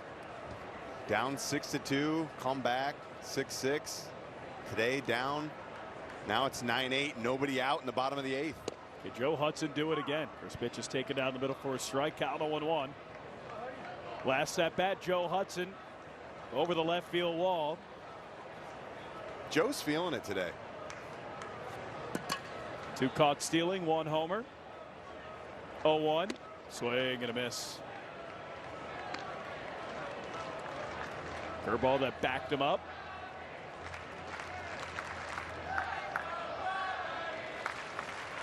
Joe Hudson. Runner on first, nobody out, 8th inning. 0-2. Popped up foul. He just missed that one. I think Joe's feeling good after that last at bat. Right now, just trying to protect 0-2. Somehow get that runner at first base over to second and get him in scoring position.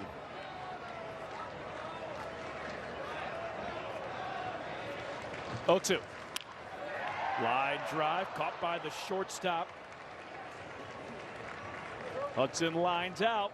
One away here in the 8th.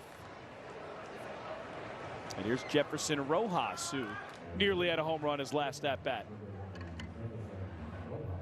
Tell you what, this young kid put an impressive swing on that last at bat.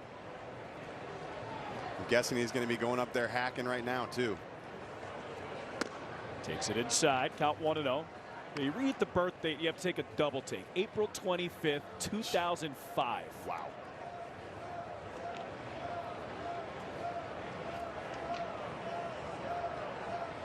One-0. Bouncer foul. Count 1-1. 18 years young. A really impressive talent. He doesn't look phased up there though. You can tell he's focused right now on this at bat. 1-1 count. 1-1 offering. Popped up foul. And you're right, he's coming out just aggressive. Did a double to left field his last at bat and just fouled the last 2 off. Well, it's aggressively in the zone as well. He's not off balance. He's staying within himself. He's swinging at good pitches. Just don't expand the strike zone right here with 2 strikes. 1-2. Swing and a miss, strike 3. Cook lived up in the zone. Rojas strikes out swinging. 2 away. You were talking about it. Cubs were trailing, and they have been trailing all of this game. They were down by as much as 5. Now a 1-run game. Well, and the hits were a lot different early on in the game too. Now Rockies 15, Cubs 14. You talked about it earlier. It's just impressive, that fight from these young guys later on in the game. Coming back, you're down, being able to fight. Hey, I'm not giving up any at bat. And even though it's only spring training, we're going to come out and try to win this game. Swing and a miss for a strike. Throw down to second. It's into center field.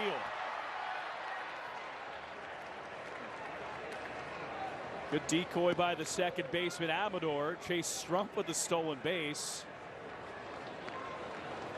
Cubs very aggressive on the base pass. He gets a great jump right here. Almost looked like he was going to take a secondary lead. Pitcher not even picking him up over there.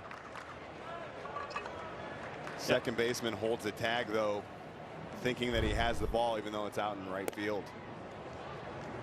Yeah, that's a top prospect in the Rockies organization. Yep, knowing the situation. Keeps Chase Strump from going to third. 2 outs, 8th inning. 1-2 to Jonathan Long. Scott to right, turn foul, and turn out of play. Long had a nice hit in his last at bat, shot it over to right field. Try to do the same thing right here. 1-2 count, shorten up. Went with the high fastball in the last at bat.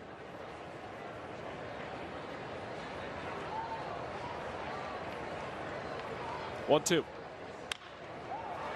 Sliced right field. Montgomery makes the catch. It ends the inning. But David Bodie, a Bodie blast, 2-run home run, pulls the Cubs to within 1. Will go to the 9th. Rockies 9, Cubs 8.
Watch MLB TV and stream 250 plus spring training games and every out-of-market game live or on demand. Blackout and other restrictions apply.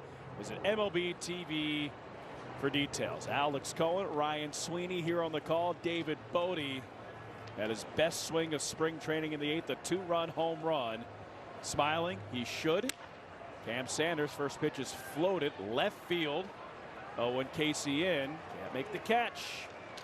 Ball's in for a base hit. Soft contact for Levine, his second hit. And a leadoff base runner for the Rockies here in the ninth. Well, Sanders makes a good pitch here. Middle, gets jammed by Levine, but those shadows are starting to creep in over the field right now. Just bloops it in right in front of Owen Casey. Heads up getting it into second base, though, and keeping him at first. Here's Yanquiel Hernandez against Cam Sanders, one of the most exciting arms in the Cubs system. He pops a glove. A fastball on the outside corner. Another guy pushing it up there towards 100. He topped out at 100.4 miles per hour last year, 97 Ks, 64 2/3 innings. There's a breaking ball taken down the middle for a strike. He's got a baseball pedigree. His dad, Scott, former Cub.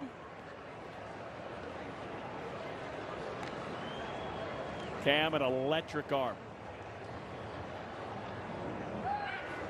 Pitch misses outside. Throw down to second. Not in time. Almost a third caught stealing. Hudson, quick release right there. Almost gets him. You see here. Runner stole it on Sanders. It's a really good throw. It's a great throw. Close, but just gets a hand in there. Changeup misses low. Well, Cam has a full arsenal of pitches. He's a former starter, also a former standout shortstop. Starter up until the middle of 2022. Now a reliever on the precipice of making the big leagues. 2-2. It's outside. If you talk to some people within the Cubs organization, pitching wise, best stuff, Cam Sanders is on that list and towards the top of it. But the issue has been consistency, and as you can see in that breakdown of statistics, lots of strikeouts, but lots of walks. Yeah, and that's one thing when you're coming in high leverage situations towards the end of the ball game, you have to be able to throw strikes. Get strike one. Don't want to be working deep into counts, letting hitters come back, making your pitch as a pitcher. 3-2 count right here. I'm guessing Hudson was wanting to see, hey, what do you want to throw? You want to throw a breaking ball, or let's go after him with a heater? Payoff. Outside corner. It's a called third strike. Heater it is. Upper 90s and paint. That's a great pitch. Strike out Cam Sanders. Yeah, that's painted on the outside corner right there. Arm side, a little bit of arm side run. Nice pitch. Strikeout for Cam. Here's Warming Burnable. That's grounded into left field. It's another base hit. Runner rounds third. Scores. Rockies increase their lead to 2. It's a 10-8 game, and that is the 17th hit for the Colorado Rockies today. Yeah, nice hit here by Burnable.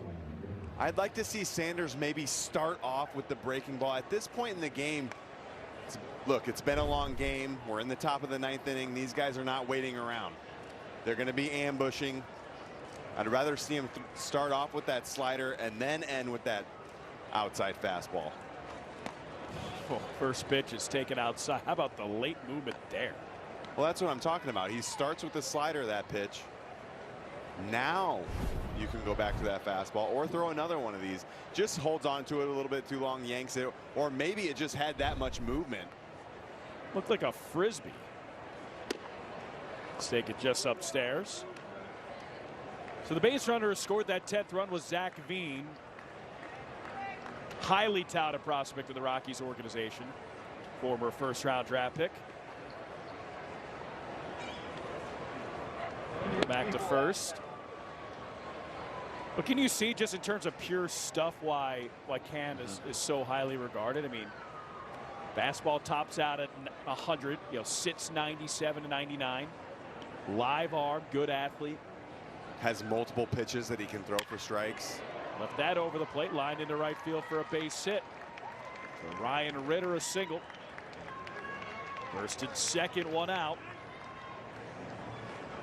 And you said it before, the Colorado Rockies are hitting fastballs well today. They are not missing fastballs. Especially out over the plate, doesn't matter.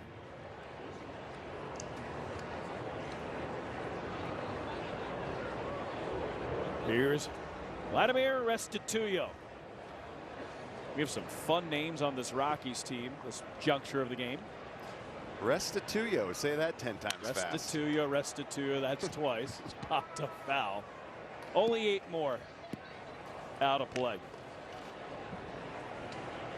Struck out at his first at bat. Feels like a game from 2018. We're approaching the 3-hour mark. Yeah, is the pitch clock still on right now? Doesn't feel that way. Cam Sanders just gave up a single, a run here in the ninth. Yep, pitch clock is on. 1-1. And I think we only got, what, one delay? It was one delay. I think Jacob Stallings was up to bat, the catcher. And they didn't even know if it was a delay. Yeah, and he didn't know what was going on. It changed to a 2-2 count, but. And the next pitch was a flyout, so. Yeah. Didn't really matter in the grand scheme of things. 1-2. Popped up foul. Left that just a little bit up. He gets that slider down and buries it. It's likely a strikeout. I was just going to say, he gets that, he spikes that slider or curveball down in the dirt. That's a go sit down, 2 outs. 1-2, slice towards second. It's caught. No double play. Or at least inducing weak contact. You're not doing much with that pitch right there. A weak line drive. Strump makes the catch. But Cam Sanders. Nice break on this little slider down and away.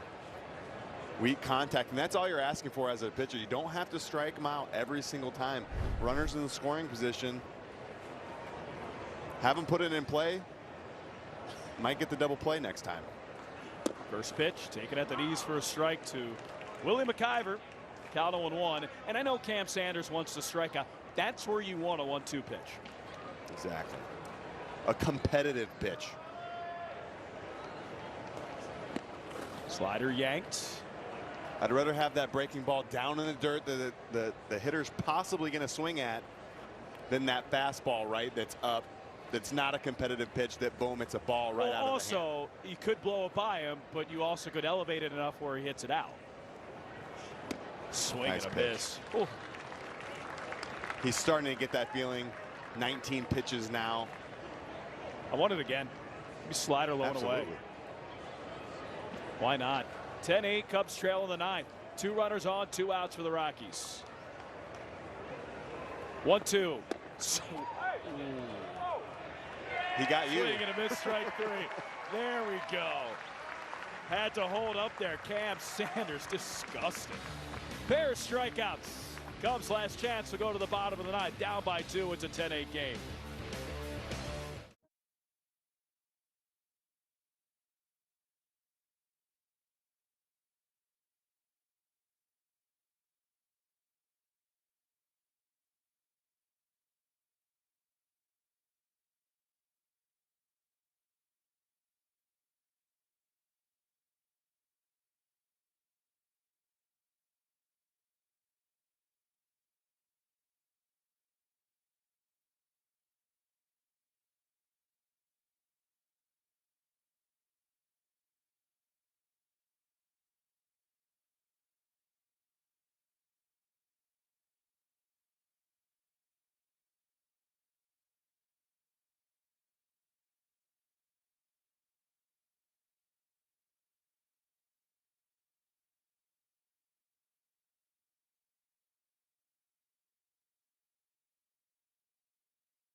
Fans, April 18th is Jackie Robinson night. Fans who purchase through the special ticket offers page will receive a limited edition number 42 cap with proceeds benefiting the Support Group, a local organization inspiring underdeserved youth in Chicago. Visit Cubs.com/specials. Cubs last chance, bottom of the ninth.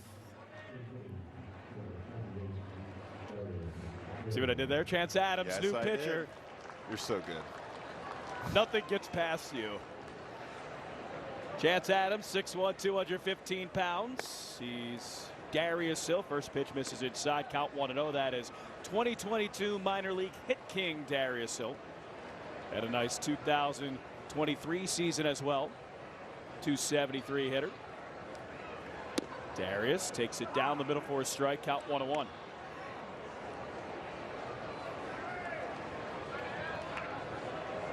Chance Adams, big league time. Yankees and the Royals. 1-1. Darius takes it outside. Count 2-1. With Kansas City, 2020, 6 appearances, 9.35 ERA at 1 point. Top 5 prospect in the Yankees system, making his debut in 2018. He also has a mustache. I was just gonna say. In midseason form. 2-1. Darius pops it up. Left field shallow. Goodman fighting the shadows, makes the catch. It's actually Zach Veen in left. Top. Bring up Pico Armstrong. A lot of new guys out there. So here's PCA. A line out the deep center field in his last at bat. I feel like after last at bat, he's going to do something special here. He bloops that Broken one. bat. Shallow left. Love it. A hit's a hit. I'm telling you, though, the last at bat felt good. Gets a broken bat hit right here. Stays on it at least. Goes down to one knee. Does the Adrian Beltre. Shoots it into left field, but it just goes to show you, it's one of those things where baseball's a crazy game, man. You rip one 300 feet, 350 to center, don't get a hit. You bloop one 100 feet, 150 feet. Get a knock. Knock.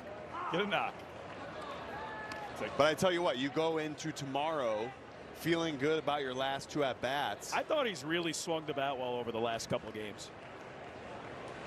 Seems to be really seeing it nicely. Here's Bryce Windham. Bryce takes a curveball on the outside corner for a strike. Crowd doesn't like that.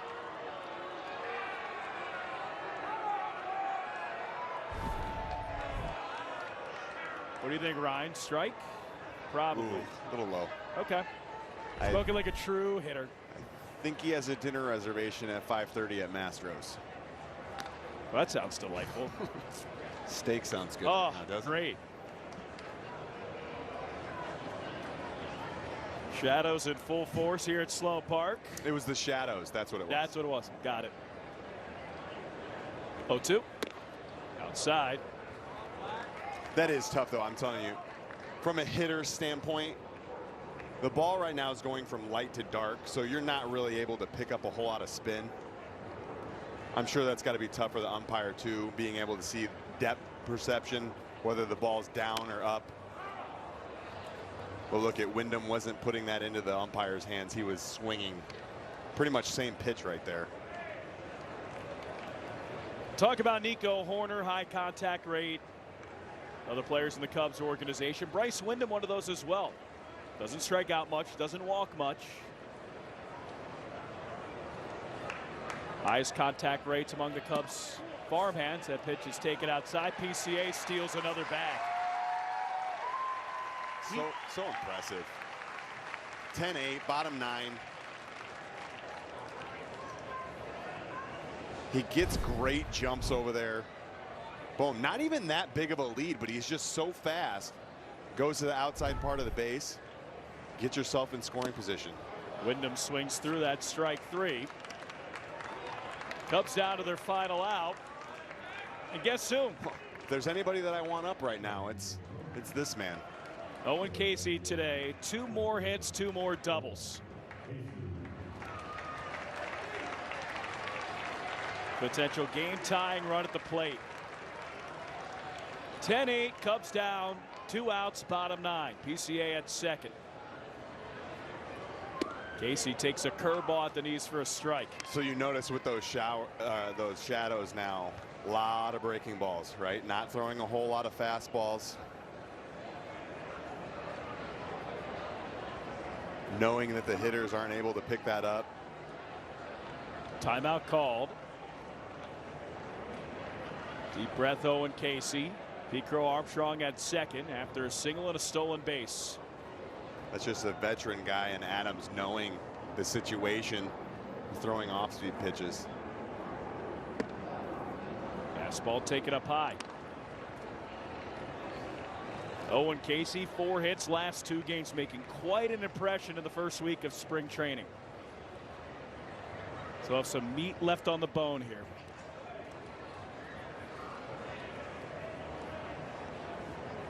One. Take it for a strike.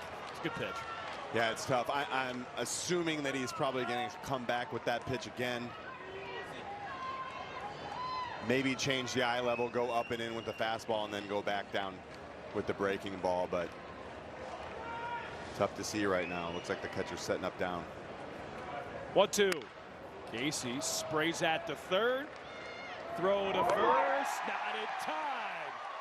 Hustle down the line. Owen Casey, PCA thrilled. Game continues with a potential game-tying run at first. These young guys are just acting like this is mid-season right now. They're not taking anything for granted. Gets jammed.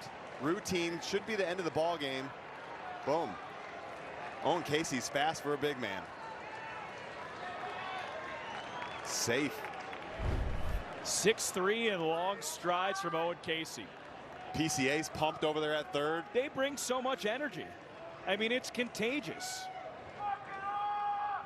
I was talking with John Maley last year. I said, yeah, Pete Crow Armstrong, one of the fastest base runners I've seen in the system. He said, there might be somebody faster. Owen Casey, when he gets things going, full stride. Might be just as fast as Pete Crow Armstrong. I think that's a little bit of a stretch, but that speaks to his speed. Here's David Bodie.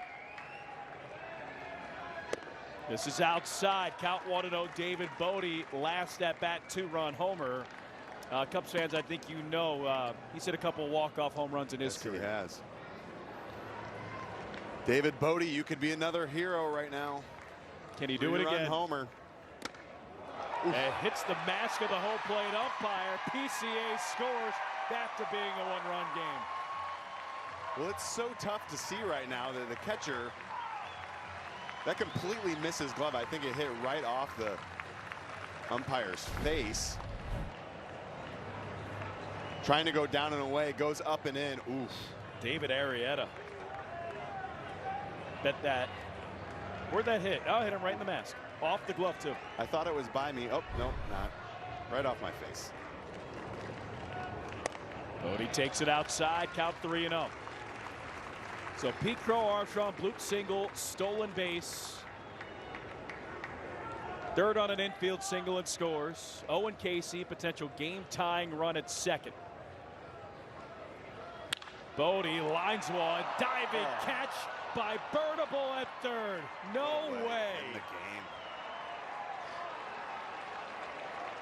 Couldn't get Owen Casey on the infield single, and he robs David Bodie of a possible game-tying hit to give the Rockies the win. Well, David Bodie, 3-0, swinging right here.